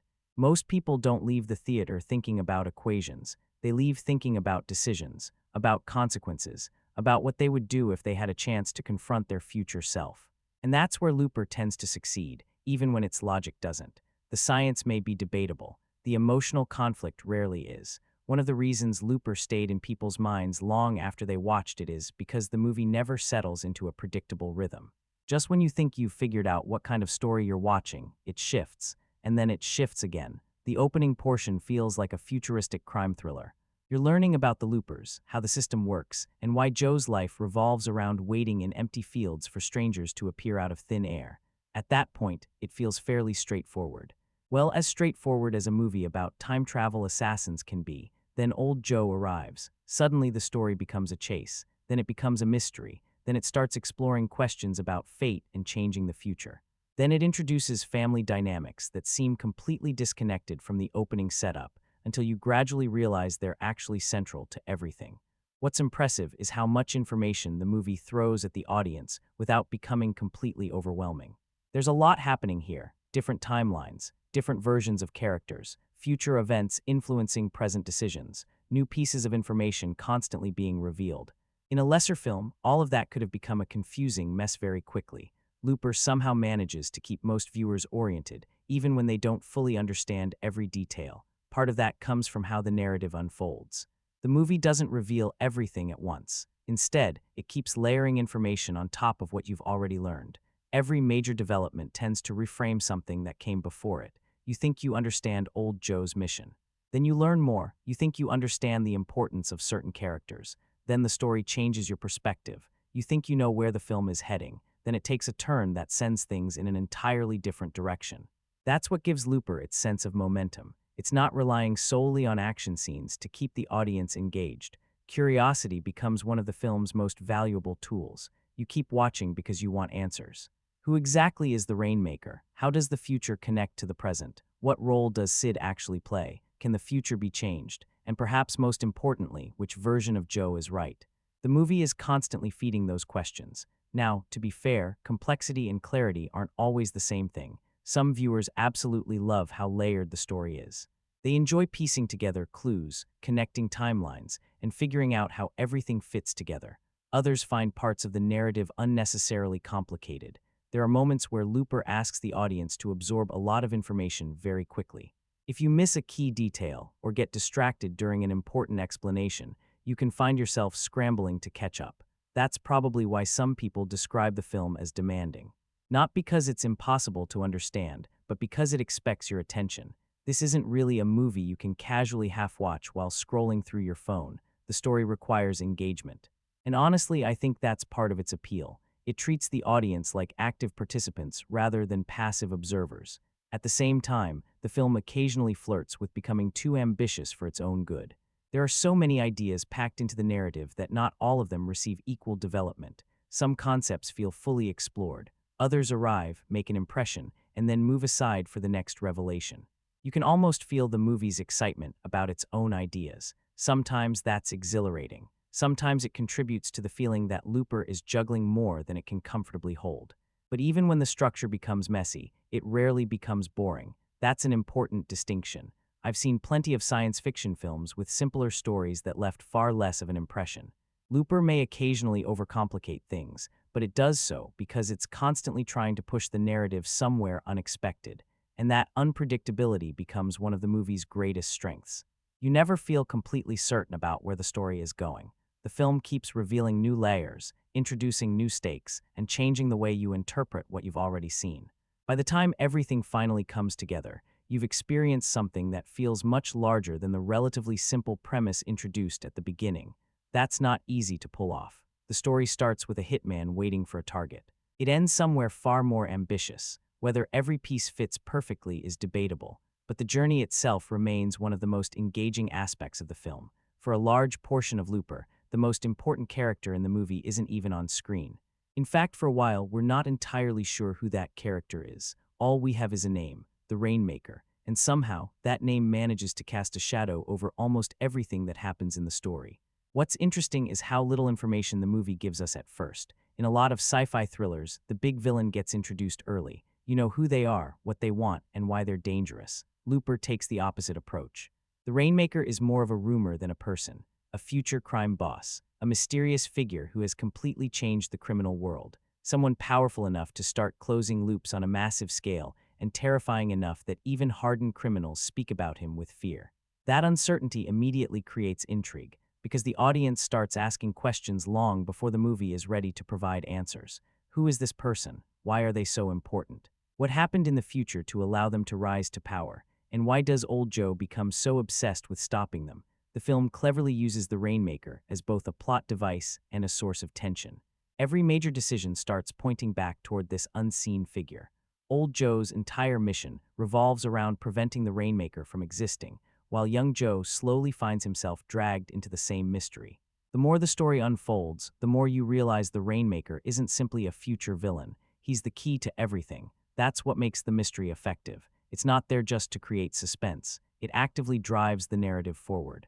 Every revelation about the future feels connected to this unknown person waiting somewhere at the end of the timeline. And because the movie refuses to reveal its hand too early, your imagination starts doing some of the work.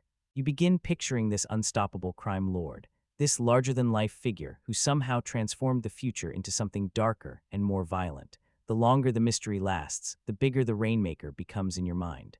Then Looper does something clever. Instead of giving us exactly what we expect, it gradually shifts the focus away from the idea of a villain and toward the idea of a future being created. That's a very important distinction. Because the Rainmaker eventually stops feeling like a traditional antagonist and starts feeling like a consequence, a product of choices, a result of events, a future that hasn't happened yet but could.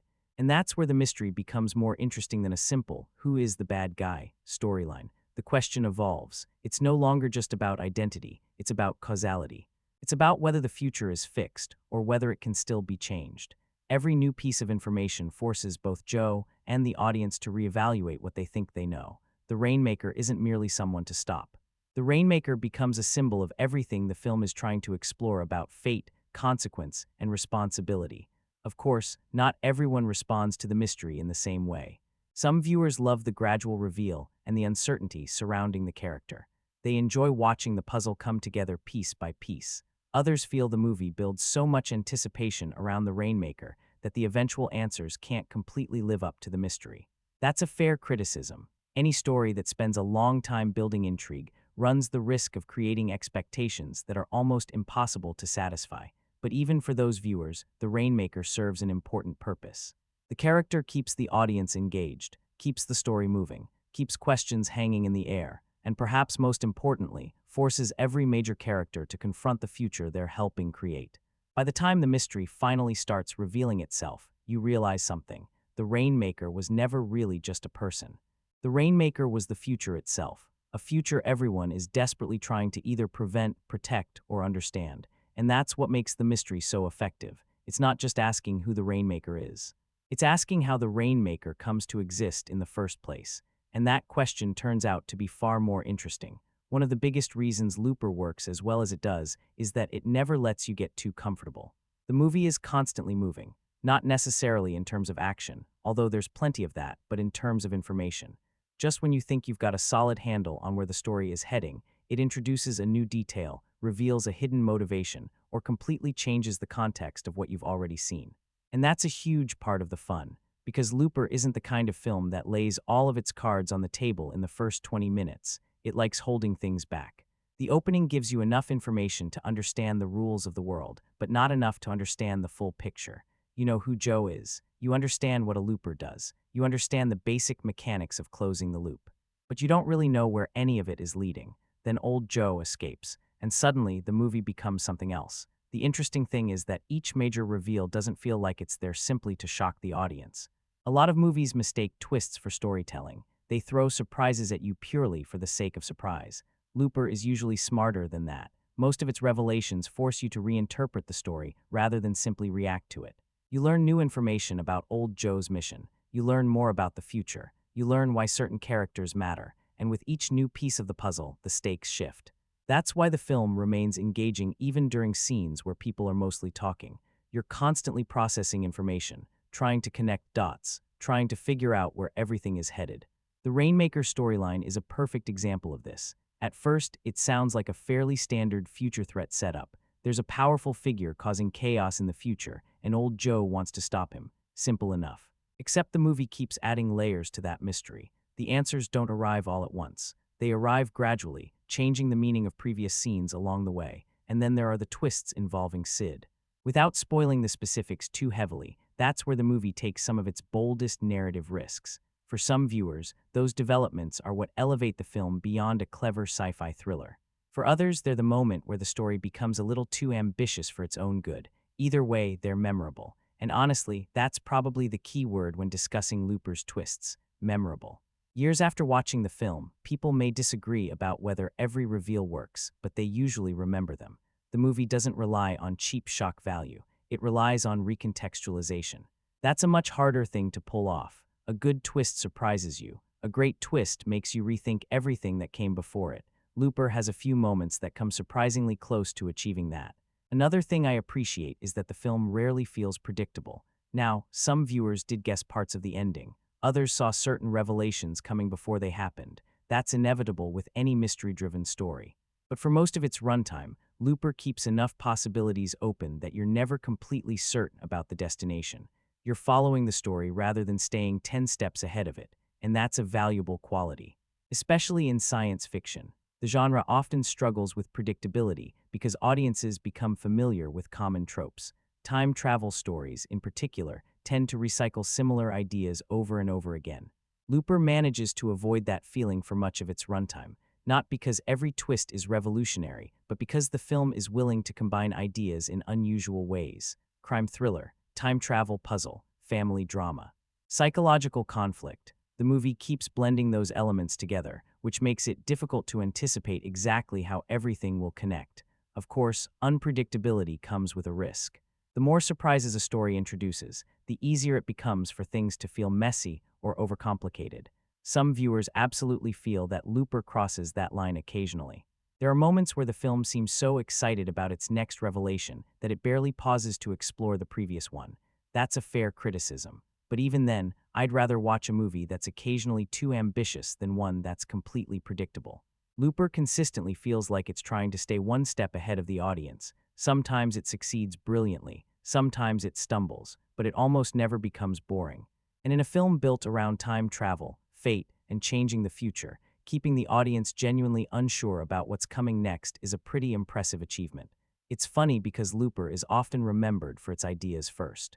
People talk about the time travel, the paradoxes, the rainmaker, the ending, the themes, but sometimes that conversation makes it sound like this is some quiet, philosophical science fiction drama that occasionally remembers it's supposed to entertain people. It's not, at its core. Looper is still a thriller, a very effective one, actually. The movie understands that all the clever concepts in the world won't matter if the audience isn't emotionally invested in what's happening from scene to scene. That's why Rian Johnson keeps the story moving with tension, pursuit, and the constant feeling that somebody is always running out of time, literally and figuratively. What's interesting is that the action isn't the main attraction, but it never feels like an afterthought either. When violence happens, it matters. There's weight behind it. The movie doesn't throw action scenes into the story simply because audiences expect them every 10 minutes. Most of the confrontations emerge naturally from the characters' goals and conflicts. Old Joe is hunting, young Joe is chasing, the mob is tracking both of them, everybody wants something, and eventually those objectives collide. That's where the thriller aspect becomes so important. The movie works because multiple groups are moving toward different outcomes at the same time. Even during quieter scenes, there's usually an underlying tension because you know somebody is closing in on somebody else. Nobody stays safe for very long. The shootouts themselves are handled well. They're not overly flashy. They're not packed with endless slow motion or exaggerated spectacle. Instead, they're quick, sharp, and often surprisingly brutal. When Bruce Willis starts moving through enemies, you can immediately feel that classic action star presence. The film wisely doesn't overcomplicate those moments. It knows why audiences enjoy watching Bruce Willis in a role like this. Let him be dangerous, let him be efficient, let him remind people why he became an action icon in the first place. At the same time, Looper avoids becoming a pure action movie. The best action scenes usually reveal something about the characters involved. Take Old Joe, for example. Every violent decision he makes pushes him further toward becoming a man willing to sacrifice almost anything for his objective. The action isn't separate from his character arc, it's part of it. The same goes for young Joe. His encounters aren't just physical challenges. They're forcing him to make choices, reevaluate priorities, and confront consequences he previously ignored. That's one reason the action remains memorable. It's connected to the story. Another thing I appreciate is how the movie builds suspense. Some of the strongest sequences don't involve gunfire at all. They're conversations, waiting games. Moments where information is being exchanged, and you know things could explode at any second. Looper understands that tension and action aren't the same thing. Action is what happens when the pressure finally breaks. Tension is what keeps you engaged before that happens. And honestly, the film is often better at tension than spectacle. You can see this throughout the chase sequences involving Old Joe. The audience understands what's at stake, understands what he's trying to accomplish, and understands why failure isn't an option from his perspective. That emotional context makes the pursuit feel meaningful. Without it, they'd just be people running around. With it, every decision matters. Of course, some viewers wanted even more action. That's understandable. The premise almost sounds like the setup for a non-stop sci-fi shootout. Time travel assassins, criminal syndicates, future technology, Bruce Willis carrying weapons. The ingredients are certainly there. Instead, the film uses action selectively. Some people love that restraint. Others wish the movie leaned harder into its action thriller side and less into the emotional and philosophical material that dominates the second half. Personally, I think the balance mostly works. Because whenever the movie needs energy, it finds it. Whenever the story threatens to become too focused on exposition or concepts, Johnson usually introduces a chase, confrontation, or burst of violence to reset the momentum. The result is a film that feels tense almost all the way through. Even when the pace slows down, the sense of danger rarely disappears. Someone is being hunted, someone is making a terrible decision, someone is about to change the future. And that constant pressure is what gives Looper its thriller identity. The science fiction concepts may be what draw people in initially, but the suspense is what keeps them locked in. Without the thriller elements, Looper would just be an interesting idea. With them, it becomes an engaging movie. For a movie built around time travel, Looper can be surprisingly grim, not in a flashy, end-of-the-world kind of way. Not in the sense that it's constantly trying to shock you. It's just dark. From the very beginning, the movie establishes a world where human life has become disturbingly transactional. People appear, get shot, disappear, and everybody involved treats it like another day at work. There isn't much ceremony to it, no speeches, no hesitation, just routine murder. And honestly, that's what makes it unsettling. The violence in Looper isn't always excessive, but it often feels cold. The Loopers aren't soldiers fighting for a cause. They're not heroes protecting innocent people. They're paid killers carrying out instructions from people they'll never meet. That creates a very different atmosphere from most action movies. You're not watching good people defeat bad people. You're watching damaged people trapped inside a system built on violence. The film never lets you forget that. Even Joe, the character we're following, isn't introduced as someone we're automatically supposed to admire. He kills people for money. He's selfish. He's reckless. The movie doesn't try to clean that up or pretend otherwise. And because of that, the world feels morally messy from the start. Then things get darker. As the story unfolds, Looper begins showing the consequences of failure inside this criminal system. One of the most disturbing moments in the film isn't even a traditional action sequence. It's a scene that demonstrates what happens when someone breaks the rules. Without getting too deep into spoiler territory, it's one of those moments that sticks with people long after the credits roll. Not because it's especially graphic, because it's horrifying in concept. It's the kind of scene where the violence serves a purpose beyond simple shock value. It reinforces how ruthless this world really is. And that's something the movie does quite well. Most of the brutality isn't there just to make the film feel edgy. It usually reveals something about the characters, the criminal organization, or the stakes involved. Even old Joe's journey becomes increasingly uncomfortable because of this. At first, his mission seems understandable, tragic even, but the closer he gets to his objective, the more willing he becomes to justify terrible actions. The movie constantly asks how far someone should be allowed to go in the name of preventing future suffering, and the answers aren't easy. That's part of what gives Looper its darker tone. The characters are frequently forced into impossible choices. There aren't many clean solutions. There aren't many victories that feel completely satisfying. Even when people succeed, there's often a cost attached. The future itself feels bleak too. This isn't one of those optimistic science fiction futures where technology solved humanity's biggest problems. If anything, it feels like society has found new ways to make old problems worse. Crime still exists, poverty still exists, violence still exists, the tools have changed. Human behavior hasn't. That atmosphere hangs over the entire film. Even moments of hope tend to feel fragile. You get the sense that everything could fall apart very quickly. What's interesting is that despite all this darkness, Looper rarely becomes depressing. There's a difference. The movie is grim, but it's also energetic. The tension, mystery, and constant movement keep it from feeling emotionally exhausting. You're engaged by what's happening, even when the subject matter gets uncomfortable. Part of that comes from Rian Johnson's ability to balance tones. Every so often, he'll slip in a moment of dark humor or an odd piece of dialogue that briefly relieves the pressure before the story tightens the screws again. It's a smart approach. Without those moments, the movie might have become overwhelmingly bleak. Instead, it finds a balance between brutality and entertainment. Now, some viewers absolutely felt the violence was excessive. A few found the constant cycle of killing numbing rather than impactful. Others struggled to connect with characters who spend so much of the film hurting each other. Those criticisms are understandable. Looper is not trying to be a warm or comforting movie. It's a story about people trapped in cycles of violence, and the film wants you to feel the weight of that reality. But what makes the darkness work is that it isn't there for its own sake. Every act of violence is tied to a larger idea: regret, fear, power, loss, the inability to let go of the past, the desperation to control the future. Those themes are what give the brutality meaning, and by the time the film reaches its conclusion, you start realizing something important. Looper isn't celebrating violence. It's showing what happens when violence becomes the solution to every problem, and how difficult it is to break free from that mindset once you're trapped inside it.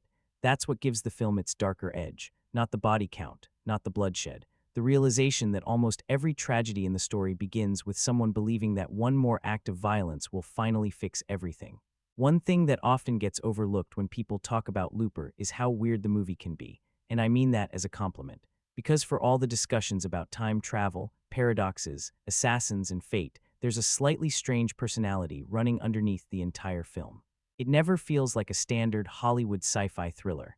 Even when it's doing familiar things, there's usually something a little off-center about the way it approaches them. That's where Rian Johnson's fingerprints are all over the movie. You can tell he's not interested in telling the story in the most obvious way possible. Take the concept itself. Most filmmakers would have presented time travel with a sense of awe. Scientists, laboratories, giant machines, endless explanations. Looper introduces it almost casually. Yet time travel exists, criminals use it. Anyway, the movie moves on before you've even had time to process how ridiculous that sounds. And somehow that makes it funnier. Not laugh out loud funny necessarily, but oddly amusing. The film has a habit of presenting completely insane ideas as if they're everyday inconveniences. A mob-controlled time machine, sure. A future version of yourself showing up for execution. Why not? People with telekinetic abilities. Apparently that's just part of life now. The confidence with which the movie presents these ideas creates its own form of humor. It's the kind of storytelling where everyone on-screen treats absurd situations with total seriousness, which often makes them even more entertaining. Then there are the actual moments of dark humor sprinkled throughout the film. They're never overdone. Looper isn't trying to become a comedy, but every so often, Johnson inserts a line, a reaction, or a situation that cuts through the tension just enough to make you smile before things get serious again. Those moments are important. Without them, the film could easily become too heavy. Remember, this is a story filled with murder, loss, criminal organizations, and people literally confronting their own mortality. That's a lot of darkness to carry for 2 hours. The humor acts like a pressure valve. It gives the audience room to breathe. What I particularly like is how the offbeat tone makes the world feel more natural. Real life isn't one emotion all the time. Even during stressful situations, people make jokes. They say strange things. They react unexpectedly. Looper understands that. The characters don't always behave like traditional movie characters. Sometimes conversations take odd turns. Sometimes people react in ways that feel slightly awkward or unpredictable, and that unpredictability fits the movie. The story itself is unpredictable, so it makes sense that the people inhabiting it feel that way too. There's also something slightly eccentric about the way Johnson structures scenes. He often avoids the most obvious dramatic choice. Instead of delivering information through long speeches, he'll hide it inside casual conversations. Instead of building every moment toward a massive payoff, he'll sometimes let scenes end in quieter, stranger ways. That approach won't work for everyone. Some viewers prefer cleaner storytelling, more direct storytelling. Looper occasionally feels like it's taking a scenic route when a straight road would do, but that's also part of its charm. The film doesn't feel manufactured. It feels personal, like you're watching a filmmaker follow his curiosity wherever it leads, even if that means mixing genres and tones that normally wouldn't share the same movie. And honestly, some of the movie's most memorable moments come from that willingness to be unusual. A straightforward version of Looper might have been easier to understand. It might have been cleaner. But I don't think it would have been nearly as interesting. The weirdness gives the film character. The dark humor keeps it from becoming oppressive. The offbeat storytelling helps it stand out from dozens of other sci-fi thrillers that follow more predictable paths. Even when Looper stumbles, it rarely feels generic. And in a genre crowded with familiar ideas and familiar structures, that's a pretty valuable quality. You may not love every creative decision the film makes. You may question some of them, but you're almost never wondering what kind of movie you're watching. It's unmistakably Looper, and a lot of that comes from the strange, darkly funny, slightly unconventional way it tells its story. One thing I didn't fully appreciate the first time I watched Looper was how much of its success comes from the way the world feels. Not the plot, not the characters, just the atmosphere. Because the movie creates a future that's surprisingly believable, and it does it without constantly drawing attention to itself. A lot of science fiction films want you to be impressed by their future. Every scene feels designed to remind you how advanced everything has become. Giant cities, endless neon lights, flying vehicles everywhere, walls covered in holograms. Looper mostly avoids that. Its future feels worn down, used. Like the world kept moving forward technologically, but never really fixed any of its deeper problems. There's poverty, there's crime, there's social decay. There's a sense that society is still functioning, but not particularly well. And honestly, that makes the setting feel more convincing than a lot of polished sci-fi worlds. You get the impression that people have simply adapted to living in a future that's slightly worse than the present. Nobody seems amazed by the technology because it's just part of everyday life. That's one of the smartest world-building decisions in the movie. The future isn't presented as a spectacle, it's presented as normal. Visually, Rian Johnson keeps things relatively grounded. Even when futuristic elements appear, they're usually integrated into the environment rather than dominating it. The technology feels practical, the vehicles feel functional. The cities feel lived in, everything looks like it belongs there. That restraint goes a long way, because Looper isn't trying to impress you with scale, it's trying to convince you that this world exists. The cinematography helps with that too.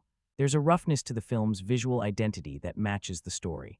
The environments often feel dusty, isolated, and slightly broken. Whether we're in the city or out on the farm, there's a persistent feeling that something is off. Something isn't healthy, something isn't stable, and that's exactly the emotional state of the characters as well. The setting and the story are constantly reflecting each other. The future world looks uncertain because the people living in it are uncertain. The atmosphere looks tense because everyone is carrying some form of fear, regret, or desperation.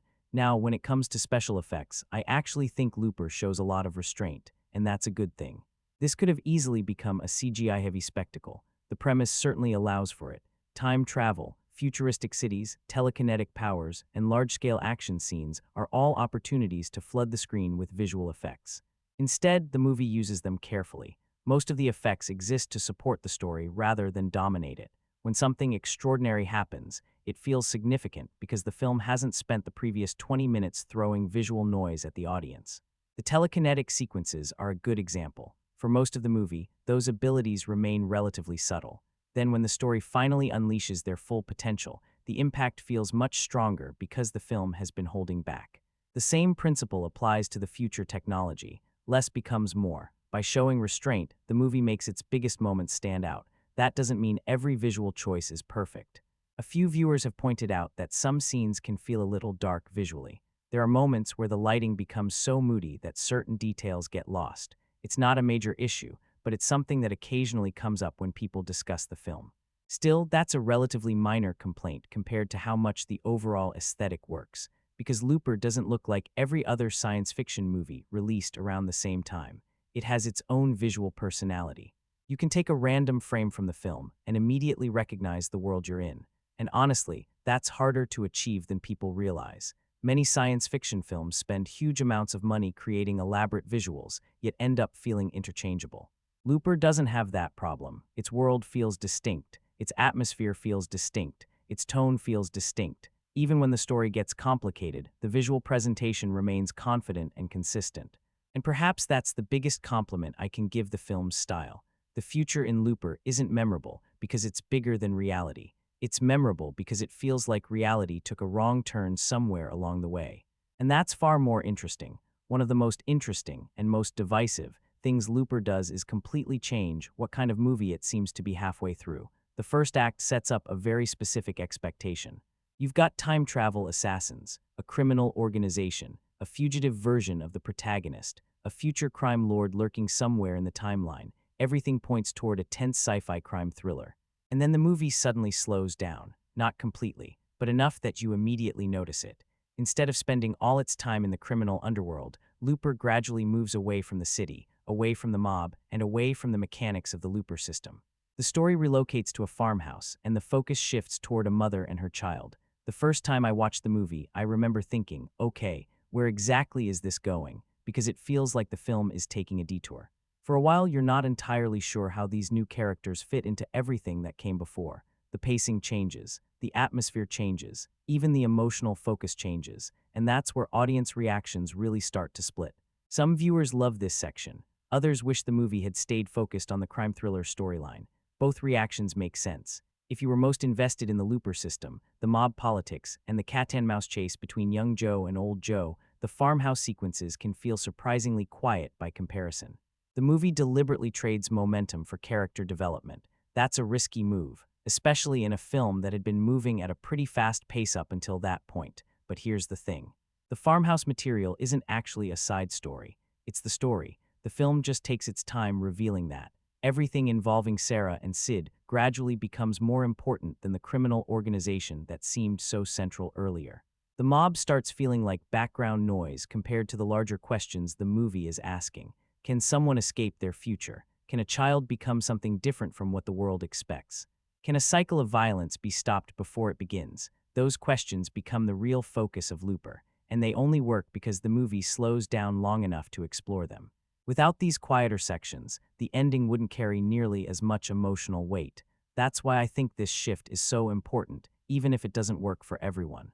The film stops being about stopping a future villain and starts becoming a story about understanding how that villain is created in the first place. That's a much more interesting idea, but it's also a less straightforward one. Some viewers wanted the movie to keep escalating in the traditional action thriller direction. Bigger confrontations, bigger action scenes, more focus on the criminal world. Instead, Looper becomes increasingly interested in family dynamics.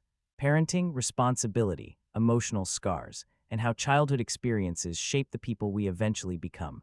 It's a bold pivot. You can actually feel Rian Johnson steering the movie towards something more personal. The sci-fi elements never disappear, but they stop being the main attraction. The emotional themes take over. What's fascinating is that the entire second half starts reframing the first half. The opening sections are about a system. The later sections are about people. The opening asks how the future works. The ending asks how the future is formed. Those aren't the same question, and that's why the shift matters.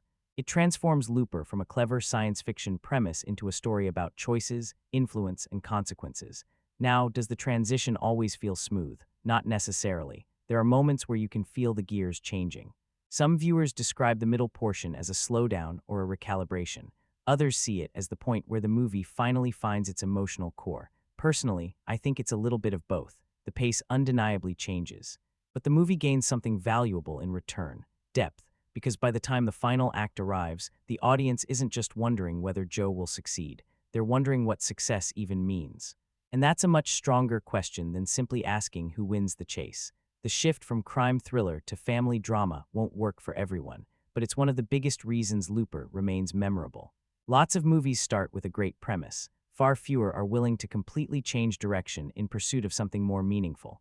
Looper takes that risk. Whether you love the result or not, it's impossible to accuse the film of playing it safe. When Emily Blunt first enters Looper, she almost feels like she's wandered in from a completely different movie. And I don't mean that negatively. It's just that by the time Sarah arrives, the film has spent so much energy building a world of assassins, criminal syndicates, time loops, and future conspiracies that suddenly focusing on a single mother living on a remote farm feels like a dramatic shift in perspective. At first, she seems disconnected from everything. Then gradually, you realize she's one of the most important characters in the entire story. That's a difficult role to pull off. Because Sarah isn't introduced with the same immediate intrigue as old Joe, or the same narrative importance as the Rainmaker mystery. Her character has to earn her place in the story through performance rather than concept. That's ultimately why Looper continues to generate discussion, not because it gets everything right, because it dares to try things most science fiction films wouldn't even attempt, and sometimes that's more memorable than perfection. So after all the debates about time travel logic, the arguments over telekinesis, the discussions about the ending, the questions surrounding the Rainmaker, and the endless conversations about paradoxes, where does Looper ultimately stand? That's actually harder to answer than it sounds, because Looper is one of those movies that seems to create a different experience depending on who watches it. Some people see it as one of the smartest science fiction films of its era. Others see it as a fascinating but flawed movie that collapses under the weight of its own ideas. And honestly, I think both viewpoints can exist at the same time, because Looper is not a perfect film. The movie has plot holes. It has logical inconsistencies. Some story decisions work better than others. The telekinetic storyline remains divisive. Certain characters connect with audiences more than others. And if you're someone who values airtight time travel mechanics above everything else, you're probably going to find plenty to criticize. Those flaws are real, but what's equally real is how much the movie gets right. The premise is memorable, the performances are strong, the world feels distinct, the themes are surprisingly thoughtful, the emotional payoff lands for a lot of viewers, and perhaps most importantly, the film takes risks, a lot of them. Looper could have easily been a standard action thriller built around a clever sci-fi hook. Instead, it tries to become something larger. Sometimes it's a crime story, sometimes it's a character study, sometimes it's a family drama. Sometimes it's a philosophical discussion disguised as a thriller, and while that ambition occasionally creates problems, it's also what makes the movie stand out. The truth is, there are plenty of technically cleaner science fiction films that people rarely talk about anymore. Looper isn't one of them. Years later, people are still discussing it, still debating it, still recommending it, still arguing about whether certain parts work. That's usually a sign that a film left an impression. Forgettable movies don't inspire that kind of conversation. Looper does. One thing that appeared repeatedly across different opinions is the idea that the movie rewards engagement. The more attention you give it, the more you get out of it. Now, that doesn't mean everyone reaches the same conclusion. Some viewers come away impressed by its intelligence and originality. Others come away frustrated by its contradictions, but very few people walk away with nothing to say. And that's valuable, especially in modern science fiction, where so many films can feel interchangeable. Looper doesn't feel interchangeable. You remember the concept. You remember young Joe and old Joe. You remember the Rainmaker mystery. You remember the ending. You remember the debates. Even the things people dislike about the film tend to be memorable. That's a strange achievement in itself. Another thing worth appreciating is how well the movie has aged in terms of conversation. Many films generate excitement when they first release and then slowly fade from public memory. Looper seems to have done the opposite. Its reputation has remained surprisingly strong because it invites rewatching. The first viewing is often about understanding the story. The second viewing becomes about understanding the themes. And sometimes the movie plays differently once you already know where it's going. You start noticing details you missed before. Connections become clearer. Character motivations become richer. That's usually the sign of a film with some depth beneath the surface. At the same time, I don't think Looper's legacy comes from being the definitive time travel movie. Several reviewers compared it to other classics in the genre, and opinions varied wildly on where it ranks. What makes Looper special isn't that it solved time travel storytelling. It's that it used time travel to explore something more human: regret, choice, parenting, love, loss, responsibility, the future we create for ourselves and others. Those ideas are what give the movie staying power, because long after you've forgotten the details of a paradox, you'll still remember the emotional questions underneath it. Could things have turned out differently? Can people change? Are we trapped by our past, or do we have the power to break the cycle? Those are timeless questions, and Looper asks them in a way that feels entertaining, ambitious, and surprisingly emotional. So where do I ultimately land? I think Looper is exactly the kind of science fiction movie I want more of. Not flawless, not safe, not predictable, just ambitious enough to occasionally stumble and interesting enough that you don't really mind when it does. It's a film that trusts its audience, challenges its audience, and leaves its audience with something to think about after the credits roll. Whether you see it as a masterpiece or simply a very good science fiction thriller, one thing is difficult to deny. Looper remains one of the most distinctive and talked about sci-fi films of its generation, and that's a legacy worth having.